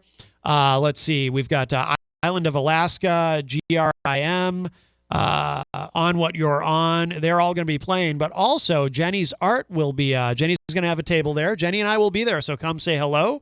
The art vendors include not only Jenny, but Dennis Layton, of course, from the band The Grey Curtain. He's also a visual artist. Let's see. Love from Faith, Elements and Fantasy, Brenda Drew Designs, Cosmos Creations, Andre Dumont, of course, from Dead Harrison, Prospero's Paintings, Mystics, and Chelsea Purington Photography. They will all be there tonight as well. So doors open at 7. It's all ages, $15 entry, $20 for the VIP lounge, and that is tonight. So that starts at 7 p.m. So come see us. Jenny and I will be there. I believe it goes until 10. I think so. But yeah, come down, say hello. I've got my brand new business cards. I'll hand one to you if you come see us. No, but Jenny's going to have amazing artwork there. So please come tonight. And again, the band's playing Island of Alaska, GRIM, and On What You're On will all be there as well. So it's going to be a great night. 134 Haines Street, Nashua, New Hampshire. You can find out more information. Go to newhampshireunderground.org. And they're great. We love Eleanor and Andre and everybody involved in that. So come see us tonight. And let me get this microphone up here. Let's see. Because he's got his guitar with him. Brooklyn Mike is here. Hello, Brooklyn Mike. And I can't hear you. Let me figure out why. I think I figured out why. Still can't hear you. Why can't I hear you? I'm in 6, I think. Oh, I think I hear you a little bit. Check. There we are. There we are. Good morning. Good morning, Matt and everybody. Good morning. Let's see. I'm going to turn that down and turn that up. And it's, yeah, Mike's got his guitar with him, so he's going to play. So this is exciting because, again, for those who are not familiar, Brooklyn Mike has been, well, this morning on the morning show, because every Saturday morning, Peter plays a classic episode of the morning show. This morning show was from 2018. It was from the end of 2018, and you were on it. Yeah, 2018. And at that point, I had been already listening and participating with the morning show for probably at least a year or two at that point already. Yeah. Because I know it was, when Moose was still on. And Moose was off the show at that point, 2018. Daryl was there. Yeah. So at the very least, 2017. Yeah. So we go back a good 8 years, 9 years, something like that. Yeah. So this is the first time. So you've been on the morning show many times. Have you ever been on Rob's show, Rob Azevedo's show? No, in fact, I've never had the good fortune to meet Rob yet. Oh, okay. So you haven't even met Rob yet. I'm sure you will at some point. Yeah. But you've been on. So you've been on Retro Spectrum Radio, obviously, recently for the first time. Yeah, so that was a lot of fun. That was week. great. I look forward to coming back in next Friday. Absolutely. And this is your first time on this show, Yep. so welcome. Thanks. Well, I retired from my regular job at the beginning of this year. Yeah. And so this is affording me, time to do things that have been backburnered for a quarter century. Yeah. Believe it or not. Yeah. So including, performing and playing music. I moved here January of 2001 from Brooklyn, New York, and got it, started working, had to pay bills and be an adult. So I kind of backburnered the music. Didn't really have the time and the energy. I was working nights. So, working weekends. So my schedule was not conducive really that much to playing out anywhere. I mean, certainly if you could always find the wherewithal to do it. Yeah. But I just didn't have it in me. I was more focused on, just building a new life here in New Hampshire with my wife. Yeah.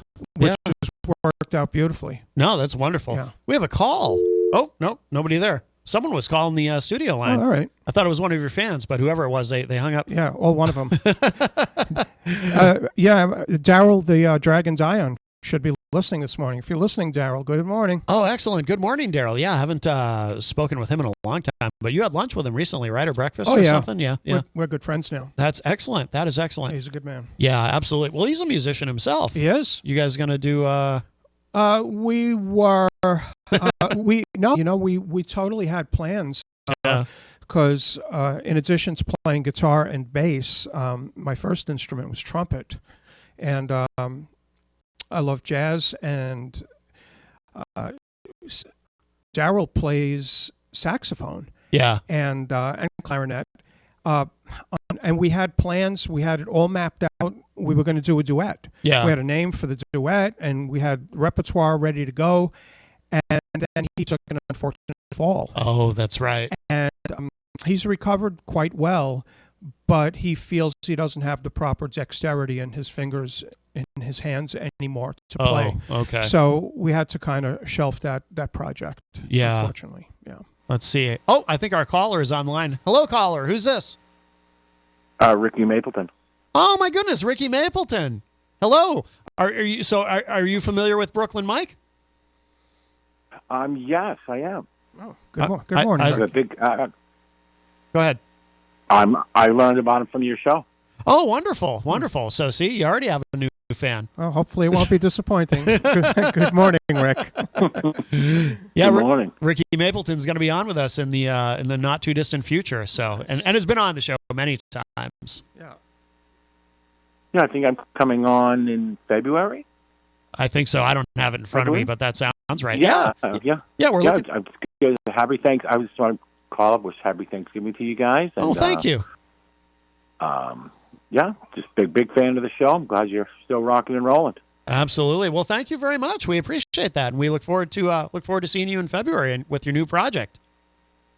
I got a project coming up called The Bread Man Cometh, a rock opera revolving around bread. Yes. Nice. Very excited about that. I'm a big fan of sandwiches myself and French toast, so I like bread. Oh, well, I'll bring some in and have it. Keep going. All right. Ricky Mapleton, thank you so much. Bye-bye. It's funny that he mentioned bread because, the first thing you think of is, bread that we eat. Yes. And I think I only learned recently that the band bread, which I always thought, bread that we eat, but it was actually, bread, the nickname for money. Yes. So I think that was the meaning of the band. You only learned that recently? Yeah. About that the name bread of the band. Oh! I thought you meant that. No. I knew that was okay. I was confused. No. Amen. Some bread. right. Do me a solid. No. But I only learned recently that was the meaning of the name of the band. Oh, I gotcha. Yeah. Either way.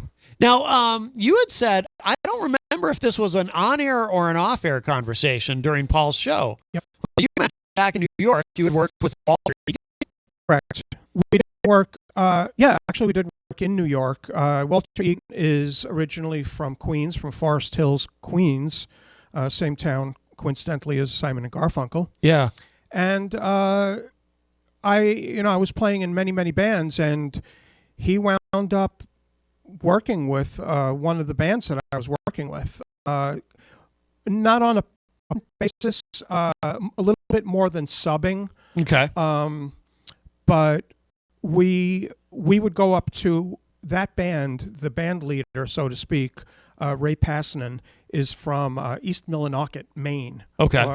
So he booked us. Ray would book us at this in Brewer, Maine, at a kind of a motel that would have a lounge there, and we'd play there for the whole week. It was called Stacy's. Doesn't exist anymore. It's gotten torn down, but this was in the 90s. Okay. And when we'd go up for the week to Maine, Walter would go with us and play for the whole week. Yeah. And in fact, he would carpool. Like I would drive and he'd carpool with me. Yeah. So I'd have his guitar and his amp in my car, and he's a lot of fun. But he lives in Nashville now. Yeah. So wow. Yeah, Walter's a fun guy. Is he? Yeah. Yeah, very talented guitarist. So his biggest hit was Magnet and Steel. Magnet and Steel. Yeah. Pretty much a one-hit wonder. Okay. But very, very good songwriter. Yeah. But great guitarist, good singer, just all around good guy. Yeah. Yeah, yeah. That was fun. Is there anyone else like that you worked with back in New York? I don't remember the guy's name. It was only one night. Again, with a lot of the bands that you were mentioning earlier about, one of the downfalls of being in a band is when somebody can't make it. Right. But we were fortunate, in New York City. I mean, there are a lot of musicians everywhere, right? But we had quite a circle of bands that we all knew each other. Yeah. On the circuit, so to speak. So if our drummer couldn't make it, we had our pick of drummers. Same thing with guitarists and all that. So there was one night where our drummer couldn't make it, and I don't know how our band leader, her name was Patience Moore, she found this guy, but he was, again, I don't remember his name, but he was the drummer for Paul McCartney and Wings. Okay. So we worked with him for one night. Oh, wow. Yeah, English guy, super, super nice. Of Yeah. course, great drummer. Yeah. I don't know, there was a guitarist from the Left Bank, Walk Away Renee, that song. Oh. So, yeah, just every now and then we'd come across, we'd wind up working with somebody. Yeah. And it was just, main thing was to get the job done. Right. But it was all a lot of fun. Right. There was never a lot of money in it. I mean, yeah. For many years, and it's still my approach where whether it's right or wrong, I'm happy with it. Where the music that I decide to perform or do, this is when I'm doing solos. Yeah. Or again, back in New York, all the bands I was in, I played bass. Okay. So we were doing cover music, mostly, believe it or not, because it was in the 90s, mostly country bands. Really? Yeah. So, and we were super busy. I mean, there was a month, I remember we did like 32 jobs in 1 month. Oh my God. Yeah. Wow. Like doubles, you do an afternoon, on a Saturday afternoon at like a fair or something, and then play a bar at night. Wow. So where was I going with that? My choice of music that I play. So back home, again, when I was playing in these cover bands, and family members and people I knew would say, why don't you join a wedding band? You could make so much money. I'm like, I'm not doing that music. I don't really care at this point about the money. Yeah. I should have cared a little bit more about the money, honestly. Yeah. Luckily, my wife was very patient with me. Yeah. And, she worked, and I worked a day job too, but I'd work part-time jobs, full-time jobs, depending on how busy I was with music at any given point. Yeah. So as a result, I worked a lot of different types of jobs. I can imagine, yeah. In my life. And still to this day, like the repertoire that I do is not primarily songs that people know. I mean, there are a fair amount of those songs, but for example, everybody who knows me through the station knows Gordon Lightfoot, like my hero. And I don't really do his. I do, I think, 2 songs of his. Well, now 3 because I learned Sundown. Oh, okay. So, Yep. But I do 3 songs of his that were popular songs, that were hits that people would know. Yeah. But then I'll do 10 songs of his that, unless you're like a Gordon Lightfoot fan or had his albums or have his albums and were really into his music, you wouldn't know them. But I love the songs, and it's a little bit selfish on my part. It's like 3 parts to it. Part of it is selfish because I enjoy it. Yeah. Okay. Yeah. And I think that if a performer is doing songs that he or she really enjoys, you're going to get the best result usually. Of course, because it's from the heart. Yeah.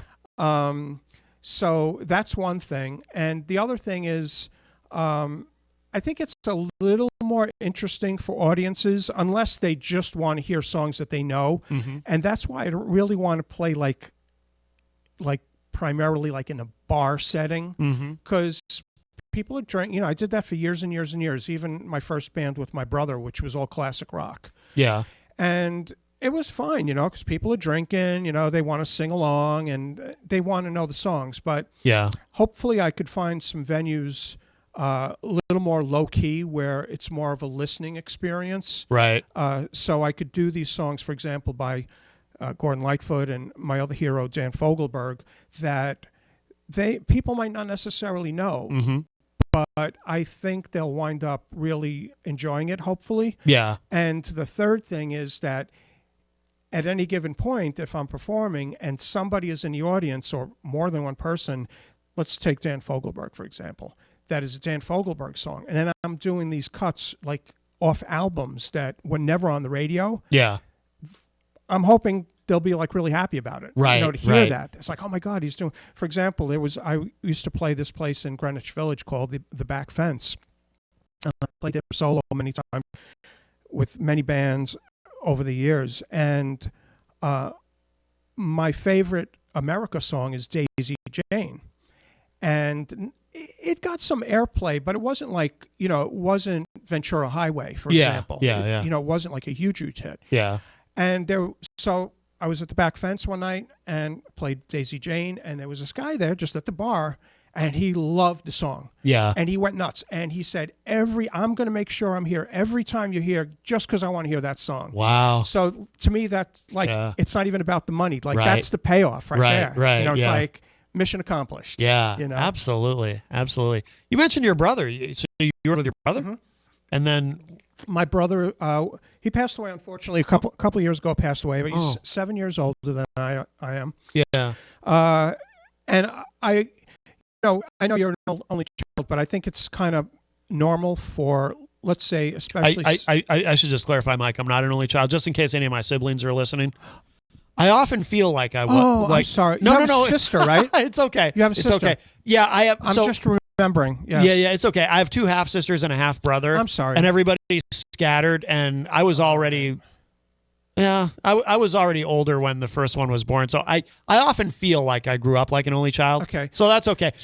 I'm only correcting you just in case any of them are listening, which is unlikely, but I don't want anyone to be mad at me. I apologize. It's all good. I did know that, and I forgot. No, it's totally okay. But the reference is it's still relevant in that. So my brother being older than I am, I always kind of looked up to him. Always wanted to like emulate him. Yeah. And he was a musician from early on. First played drums. We had a drum kit in the basement, and I'd go down and play the drums, just by ear. That was actually the first instrument that I played. Yeah. And then he was a great guitarist and keyboard player and singer. My sister is a singer. My father was a singer. And so my first band, when I started studying guitar, and my brother had already been playing for years, and he was in a band. Then that band split up, the way it goes. Yeah. And then he and the lead singer, rhythm player, wanted to form another band, and I was just learning to play, and I joined them. Okay. And we were 3 acoustic guitars at that point. Yeah. And then about a year later, we had the idea. I started studying bass, and then my friend, John Sheridan, who I played with in like a ton of bands. Yeah. He's like my best friend back home in New York. Well, he's in New Jersey now. So then my brother went, like I said, we started out as 3 acoustic guitars. And then when we supplemented the band with the drummer, my brother went to electric guitar and I went to bass. Okay. And then we were like a legit 4-piece, with acoustic rhythm. Yeah.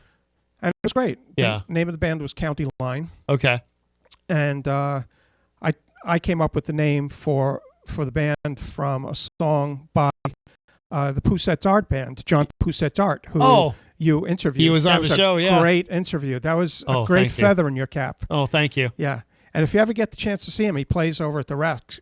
I've seen him there a number of times. You will not be disappointed. He's great. Yeah, the last time we had him on, that's why. It was because he was about to do a show there. I've seen him there a few times. Yeah.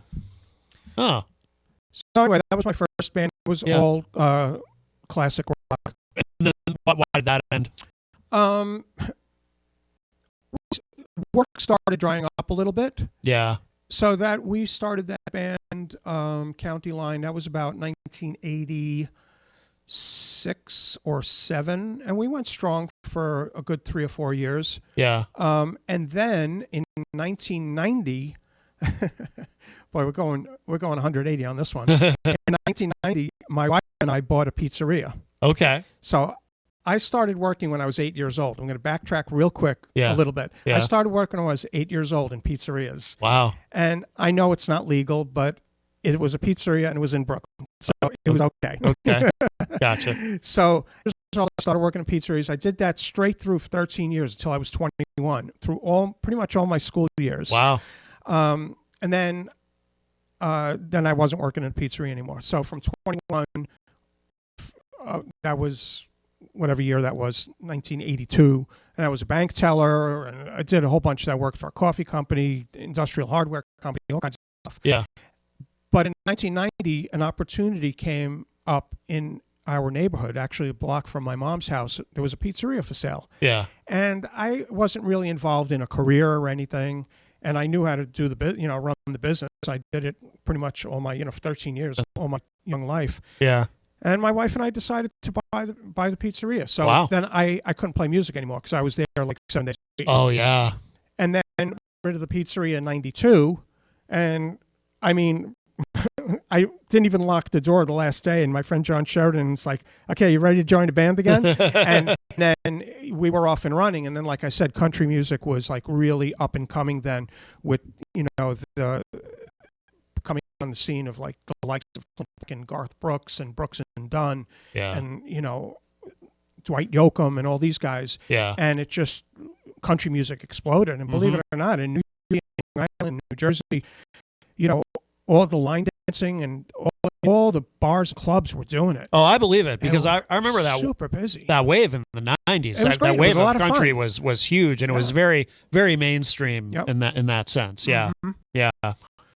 But it's, my kind of one of my running jokes is, what you'd expect, nice Italian boy from Brooklyn playing country music, But, I have all the accoutrement on, the Western boots and the Western shirts. And I never wore, I have a couple of Stetsons. I only wore it, I think, once when we played. We actually did do a wedding, but they were country music fans. So we were able to do our country music. That's what they wanted. By the way, I'm curious about the pizzeria. Why? So you owned it for a couple of years, and then 3 years, 90, 3 years? 90 to 92. And then why'd you give it up? It failed. Oh, really? Yeah. We were the small guy in town. There was a pizzeria on every block. Yeah. And there were two main drags in our neighborhood, Manhattan Avenue and Nassau Avenue, that kind of intersect at one point. Yeah. And all the pizzerias and businesses are on those two streets. Okay. We were on a boulevard. Parking was hard. There were no other stores there. Oh. And we were the new guy in town. Yeah. We made enough just like to pay the bills. Yeah. But after 3 years, I'm like, I'm not doing this. I'm working like 90, 100 hours a week. Oh, I can imagine. Yeah. I'm done. And we couldn't even. I'm like I said, I'm an open book. I'm honest. We couldn't even sell the business because we couldn't show a profit. Yeah. So we sold whatever, liquidated whatever equipment we could. Yeah. Locked the doors and said, just chalk it up to experience. Right. Yeah. Exactly. And life went on. Yeah. That's it. Yeah.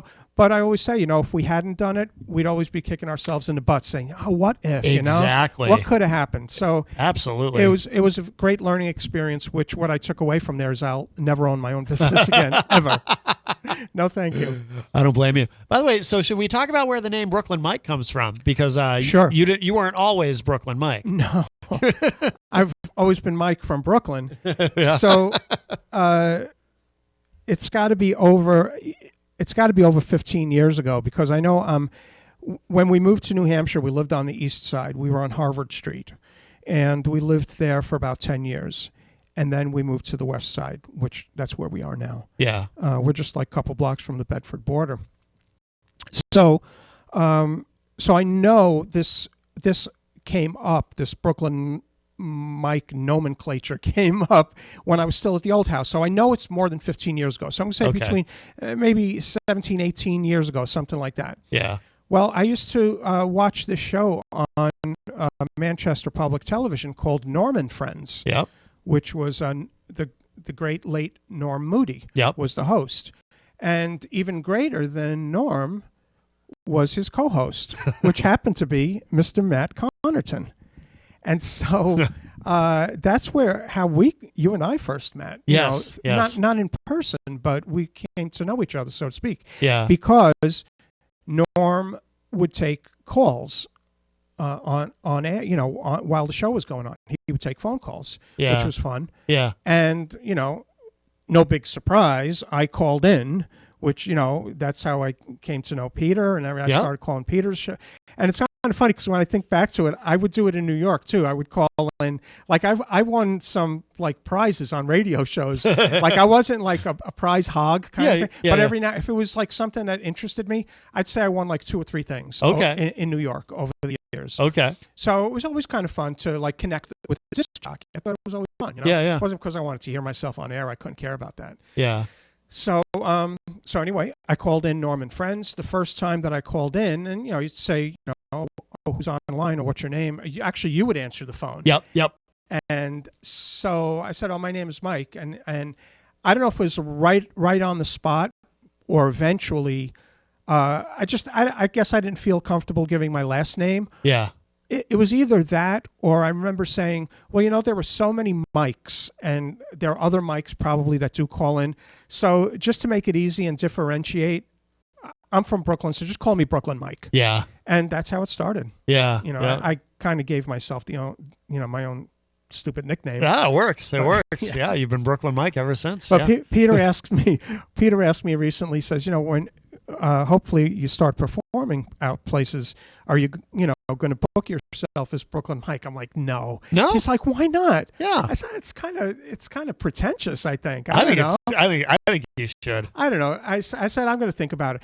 A little anecdote about that is that I did another place in Greenwich Village that used to do plenty of them that would do open mics, and I only did an open mic one time in Greenwich Village. Again, this is like mid 80s. And I'm like, I'm going to do it. It's going to be kind of fun. I even played on the street one time with the guitar case open in the village. Yeah. It's just a fun experience. It's not something I made. One thing I never did, though, I never played on the subway. That I wouldn't do. Okay. Yeah. So I played this open mic once at this bar in Greenwich Village. And again, my last name is like very ethnic. Not that it's that difficult, but my joke was always, usually when people get married, the woman takes the husband's name. Yeah. And I always said I would have preferred to take my wife's name because I just like it better, Yeah. And so I booked myself as Mike, and then I used her last name. Oh, no kidding. Yeah. Oh, interesting. Oh, that's funny. Yeah. That's funny. Well, do you want to play something for us? Yeah. Okay. If you're just joining us, Brooklyn Mike is here with us. Live in studio, he's got his guitar, and I'm going to bring the level up on that guitar. Okay. And, we're already live, so no chance to do a proper sound check. But I have the level set right at midway, both volume and tone, so I could always adjust it if I... That's great. It's plenty loud. Yeah. Okay. Yeah, sounds good in the headphones. Make it a little less bright here. Okay.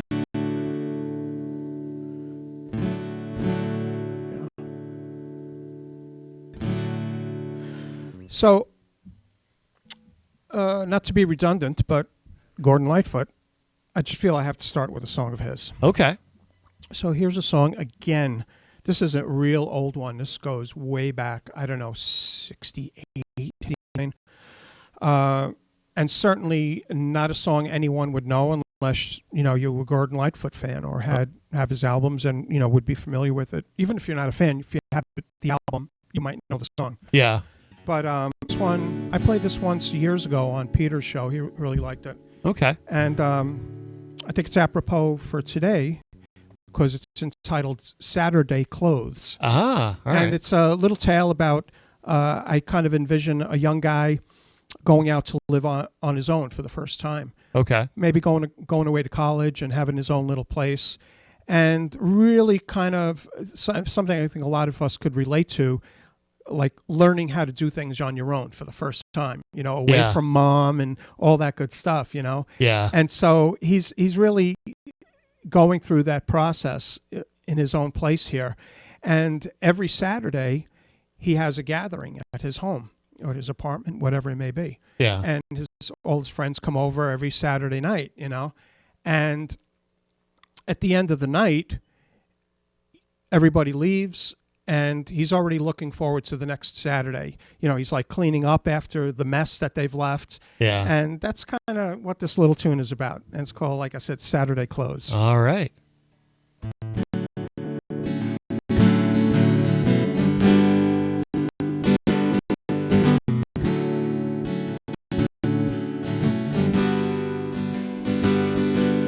I feel a little blue 'cause I can't sew.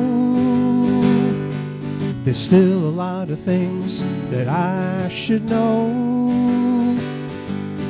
Anyone can guess I don't know how to press my Saturday clothes. And everyone's going home. I feel a little sad to watch them leave, but I'll be cool because I don't believe the happy times are gone. I could still put on my Saturday clothes. Every warm body knows I've got to tell that was a swell time. So now I'll take the butts away and put the glasses on the tray. I'll see you all next Saturday. 2, 3.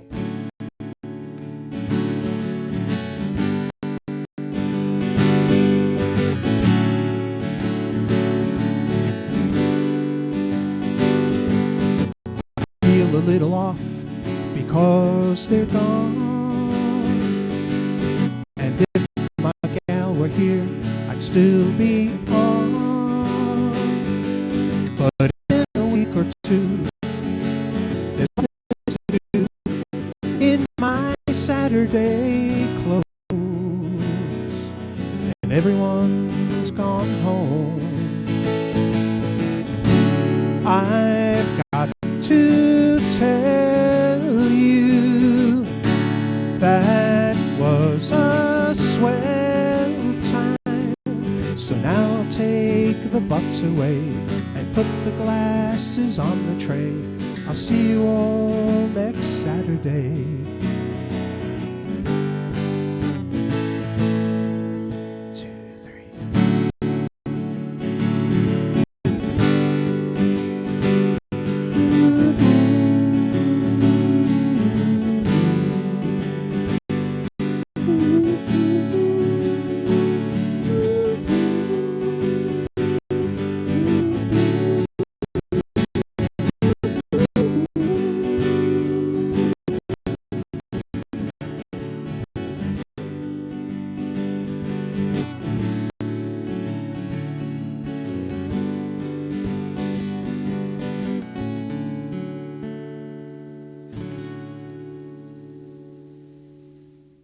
That is wonderful.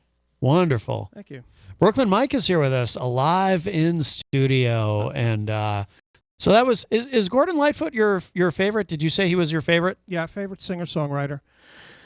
Absolutely. What is it like? Is it possible to sort of describe what it is about him that connects with you so much? Yeah, this has been asked of me. Well, on the surface of his voice, his singing style, but just the music in general. I mean, he's the consummate storyteller. Yeah. People usually refer to him as that. And there's something about, it's kind of funny because many of my favorite musicians, singer-songwriters are Canadian. Oh. And I think it's something about, you're from a different place, wherever you're from, you kind of have different sensibilities, and I think it comes out in the songwriting. Yeah. Like Joni Mitchell is my favorite female vocalist. She's Canadian. Another one of my favorite singer-songwriters is Bruce Cockburn. Yep. Also Canadian. Yep. Dan Hill.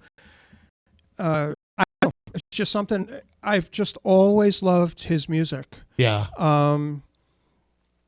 And just something different about it. Certainly, started out as straight folk. But then, like a lot of music of that was coming, folk music that was popular in the 60s, and those singer-songwriters and bands that carried through into the late 60s and into the 70s, there was a change. There was like an infusion of country. Yeah. And so then we get, country rock. Mm-hmm. And it's also kind of funny because growing up, when I was really young, there was an elderly woman. We lived in a 6-family apartment house that my parents owned, and downstairs from us, we were on the second floor. On the first floor, there was this elderly woman, and she lived with her son, and we'd go down when we were really, really young, like 5, 6, 7 years old. Yeah. And we'd just like spend time down there because we were just like friendly with the neighbors. Yeah. And she would have, I don't remember what program it was on TV, but she loved country music, but I mean country western. Yeah. And I hated it. I just felt like it was just so corny, you know, because I wanted to hear the Beatles and all of that. And so I was always in the back of I think subconsciously thought, I don't like country music. I hate country music, right? And then the evolution of, or I should say the infusion of country music into rock, so many of the bands that we grew up with that I wound up loving, I'm thinking, oh, these are great rock bands. I love them. Yeah. But looking back on it, there was like a lot of country influence. Eagles, Poco, even Crosby, Stills, Nash. You went from folk, and then there was rock elements. But then, and even if, when you see videos and pictures of these guys, they were wearing like country outfits. Oh, yeah. Like the shirts were like all decked out and stuff. It was a style, Yeah.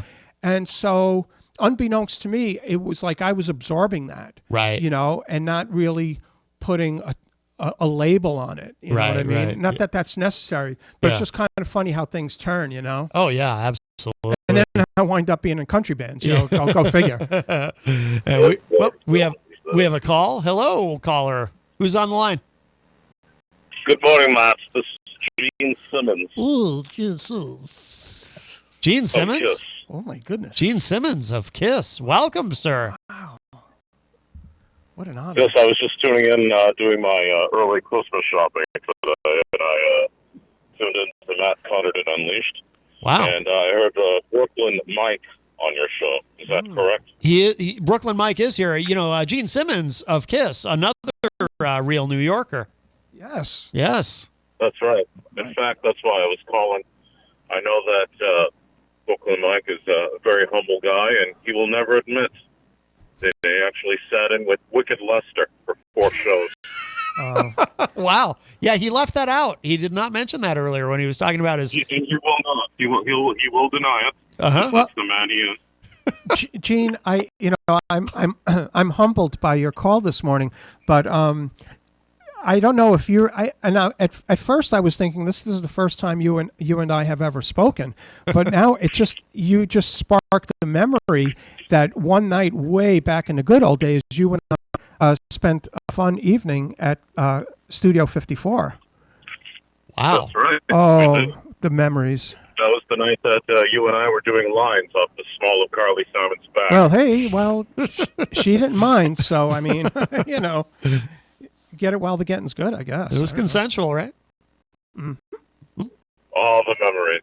Thanks for the memories. Wow. Well, this is amazing. It's wonderful to have this kind of reunion happening, Gene Simmons of Kiss. Well, Matt, I am absolutely mesmerized that I have my old friend Brooklyn Mike in the studio. Yes. I'm going to hang up now and continue my Christmas shopping. All right. And I just wanted to point out that for the next 15 minutes, if you go to kissonline.com, 15% off all coffee mugs. Wow. When you buy one. That's wild. At kissonline.com, only for the next 15 minutes. Wow. For the next 15 minutes, buy one coffee mug at full price. Get the next one 15% off. Oh, well, that's a deal. That's fantastic. Wow. That's amazing. As we New Yorkers say, such a deal. Wow. And we do have the 4 cups where Paul Stanley's on one and Gene Simmons of Kiss is on another. Uh-huh. Ace Frehley. And, of course, Peter Criss from Kiss. Wow. Well, that's amazing. So you can get all 4. That's great. Collect them all, man. That's wonderful. Got to collect them all. So I am not a professional at math, but I will say that if you buy the Gene and Paul, you will get the Ace and Peter at 15% off for the next 15 minutes only. Wow. Oh, boy. It just gets better. I hope you'll extend that because, I am doing a radio show. I don't think I can make that purchase in the next 15 minutes. That's something you're going to have to work out with your people, man. I understand of Kiss. I am taking up Brooklyn Mike's time. Nice to hear your voice again, Brooklyn Mike. Thank you, friend. And maybe you can make a stop on that nighttime show there on Friday night. Yeah. Thank you. Thank you.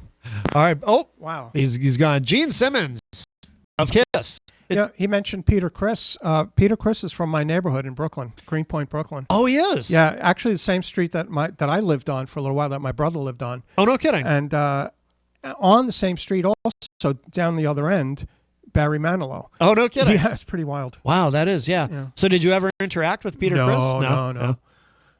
Or what about Barry? No. Well, it's nice to be able to reunite you with Gene. Oh, that's fantastic. I'm just, I'm playing it back in my mind that it was quite the affair. Yeah, it really was something. I can imagine. Oh man. Well, do you want to play another song for us? I'd love to hear more. All right. Do you mind if I keep it a little low key?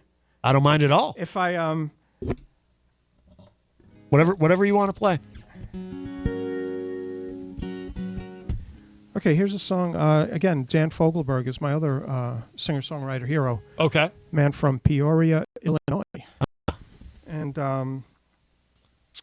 yeah, I mean, if I had to describe myself musically and what I do, I'd just say the mellow music man. Okay. Like it or not, I mean, it's just what I am and what I do. Sure. But sure. I don't do any up-tempo stuff. Right. But my heart is really with like mental, really mellow kind of stuff. So okay, this one's entitled "Song from Half Mountain." All right, Brooklyn Mike live in studio. Sounds good. All right. Okay, here we go.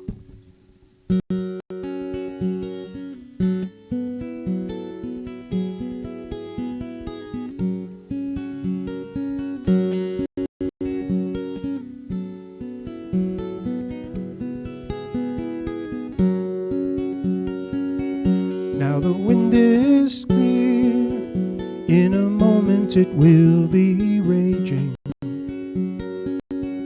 Now my soul is young, in a moment it will be aging. And high above the pines, I wrote several lines and left them in a bottle for you to find.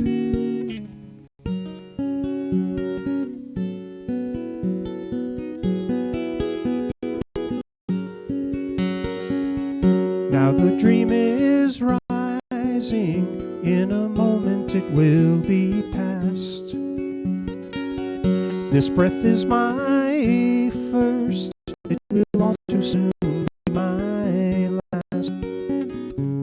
And on a windy coast, I made several toasts to you and me and the sea, and no one heard.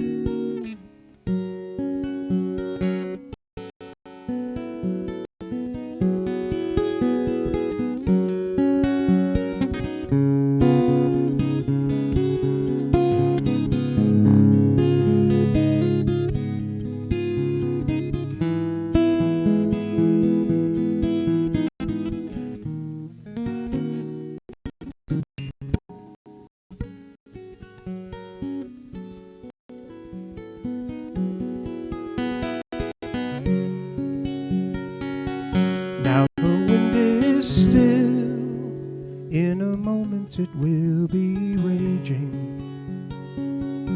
Now my soul is young, in a moment it will be aging. And high above the pines I wrote several lines and left them in a bottle for you to find.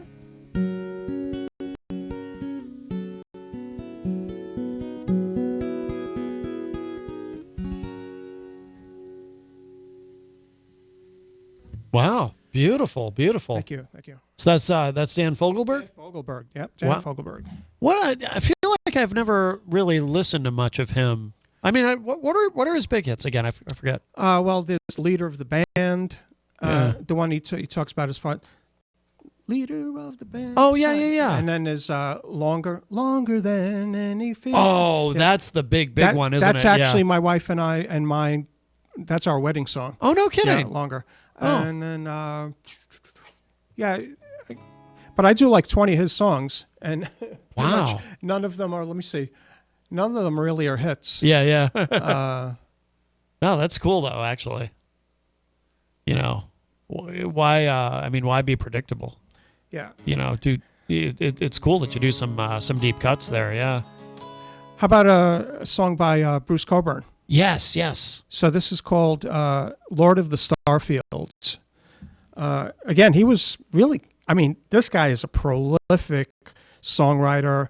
He's virtuoso guitarist. Yeah. And really a one-hit wonder, Wondering Where the Lions Are.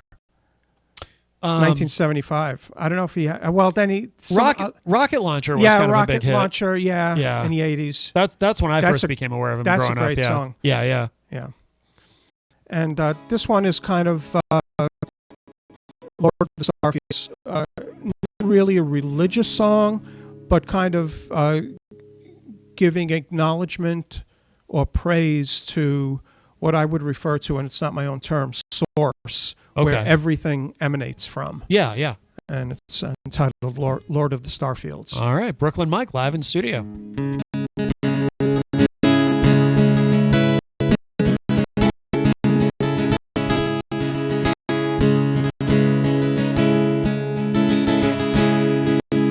Lord of the Starfields,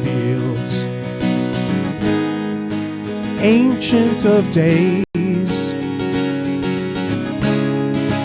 Universe Maker, here's a song in your praise. Wings of the storm cloud, beginning and end. You make my heart leap like a banner in the wind.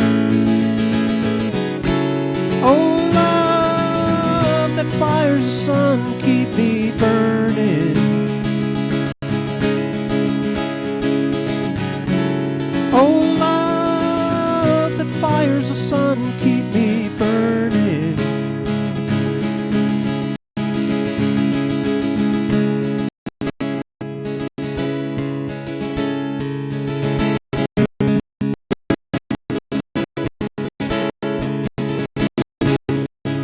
Lord of the Starfields, sower of life,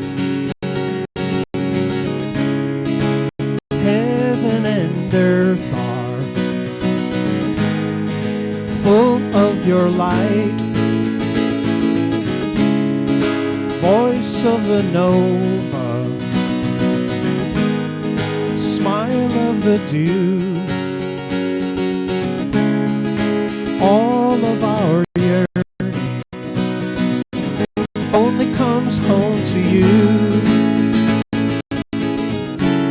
Oh, love that fires the sun, keep me burning.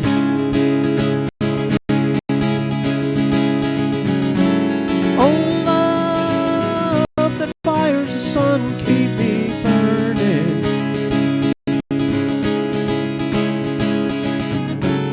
Oh, love that fires the sun, keep me burning.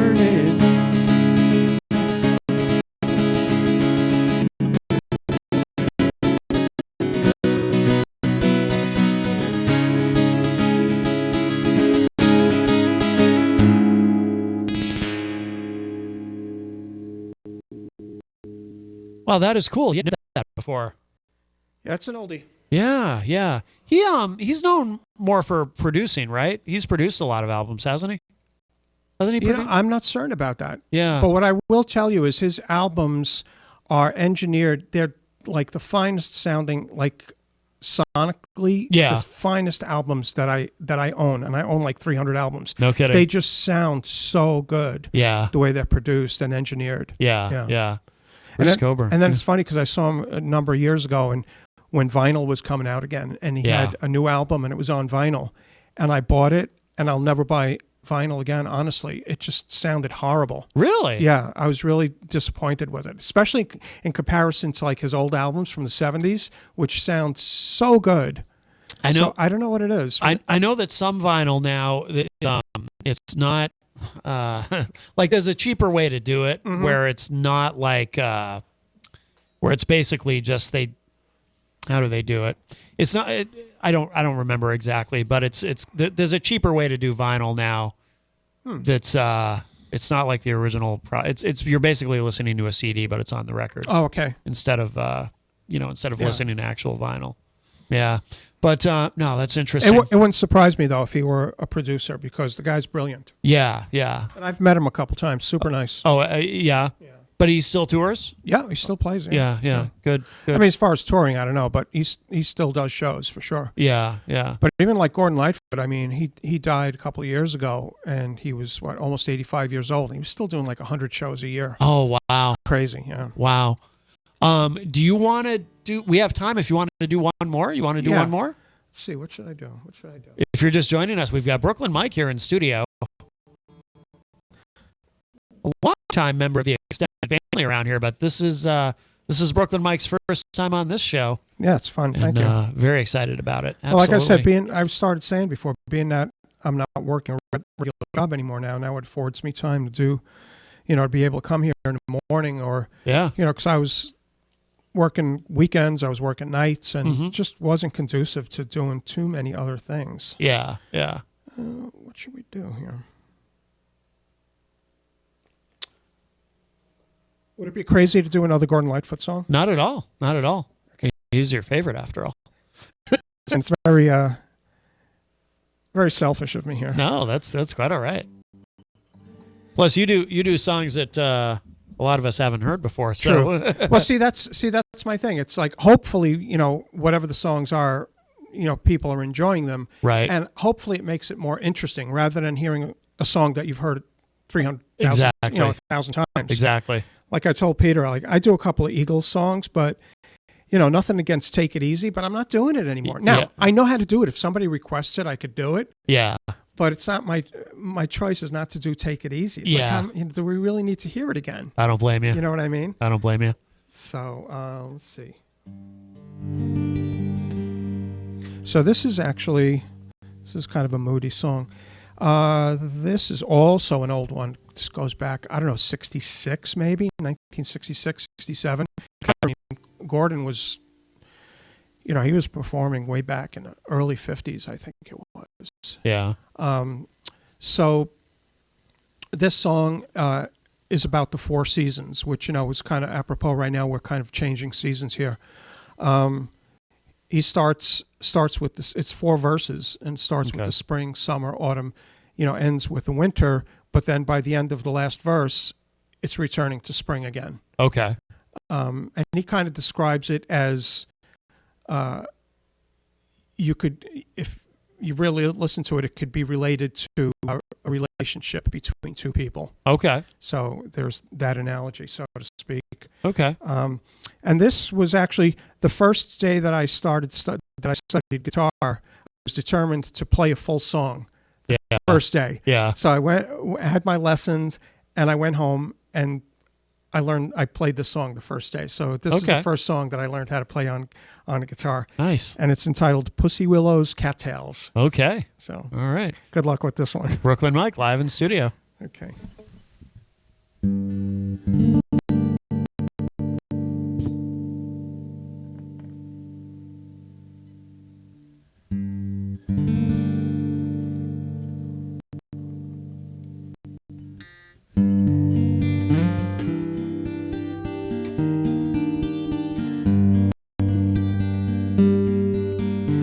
Pussy willows, cattails, soft winds and roses, rain pools in the woodland, water to my knees, shivering, quivering, the warm breath of spring.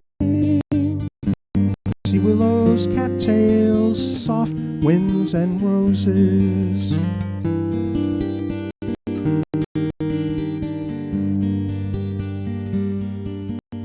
Catbirds and cornfields, he dreams together. Riding on the roadside, the dust gets in your eyes. Reveling, disheveling, the summer nights can bring. Pussy willows, cattails, soft winds and roses.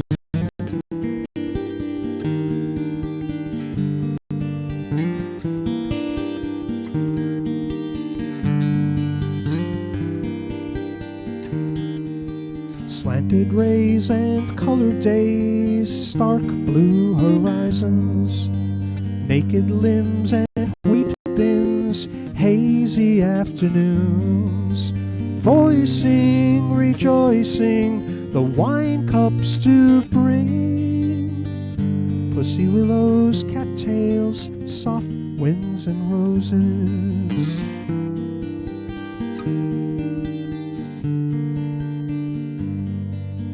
Harsh nights and candle lights, wood fires ablazing, soft lips and fingertips resting in my soul, treasuring, remembering the promise of spring. Pussy willows, cattails, soft winds and roses.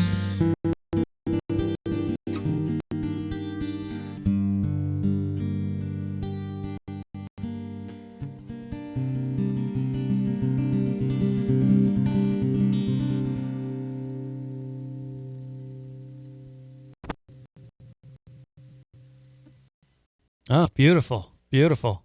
I'm wondering if I could substitute my music for sedation at the doctor's office.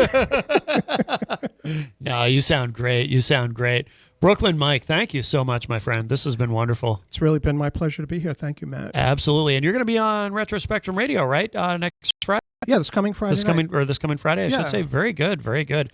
By the way, before we run out of time, too, I just want to remind everybody, for those listening live on Saturday, tonight, the Pop Punk pop-up at Terminus Underground, of course, presented by New Hampshire Underground. Jenny and I will be there. The event, doors at 7 p.m., all ages, $15 entry, $20 VIP lounge. Come see some great bands, Island of Alaska, On What You're On, GRIM, and, of course, some great artwork.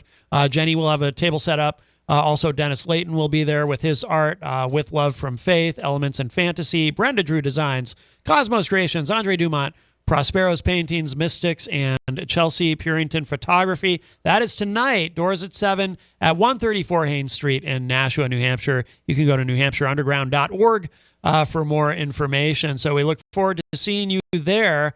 And I believe this is part of the Winter Stroll in Nashua. So great event. So come see us. By the way, if you're wondering what happened to Jenny, she went home because we had a very important package delivered. So she took an Uber home, a new microphone for my podcast studio at home. And it's an expensive item. So she went home to make sure that the porch pirates didn't get to it. Yeah. Definitely. But Brooklyn Mike, thank you again, my friend. This has been absolutely wonderful to have you here. And we'll do it again in the future. You're coming back in January, right, to this show? Yeah, I believe we're booked for January 24th. Outstanding. I look forward to it. Thank you very much. Absolutely. Anything people should know about where to find you online if they want to book you, or now that you're taking bookings and or gearing up to do that? I've got a couple of videos on YouTube. Okay. But they're under my name, which is Michael Plotino, Plotino. Okay. It's the first time I've given it out. Oh, yes. But I just got a couple of videos on there.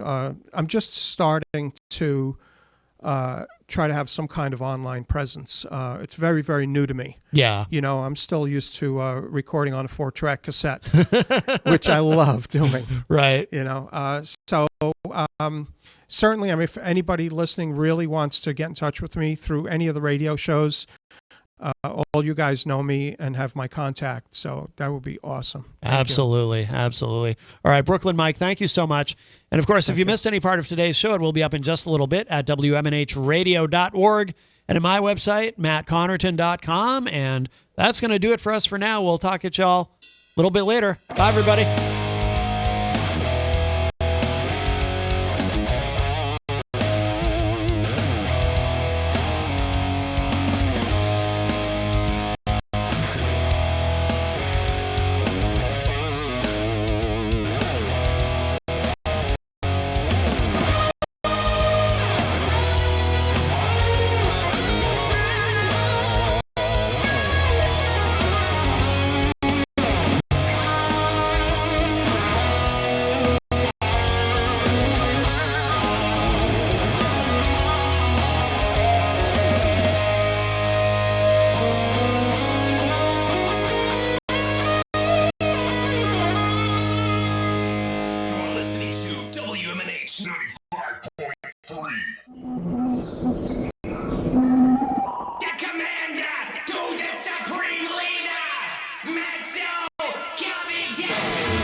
This is Jesse Rutstein and Caleb Dyer. Oh, okay. We can let's do that one more time. This is Jesse Rutstein and Dyer. Oh, crap! Hold on. What do you want me to say right after that? From Hatchet Axe. From Hatchet Axe and Saw. And then I'll say you're listening. All right, to. Sounds good. This is Jesse Rutstein and this is why I'm the leader. This is Jesse Rutstein and Caleb Dyer, Hatchet Axe and Saw. You are listening to the Matt Connarton Show on WMNH 95.3 Manchester. What did I say? Okay, all right, What all did I right. say? Let's do this. Let's do this again. This is Jesse Rutstein and Caleb Dyer from Hatchet Axe and Saw Records. You are listening to Matt Connarton Unleashed on 95.3 WNA. Off, dude. This is Jesse Rutstein and Caleb Dyer from Hatchet Axe and Saw Records. You are listening to Matt Connarton Unleashed on 95.3 WMNH FM.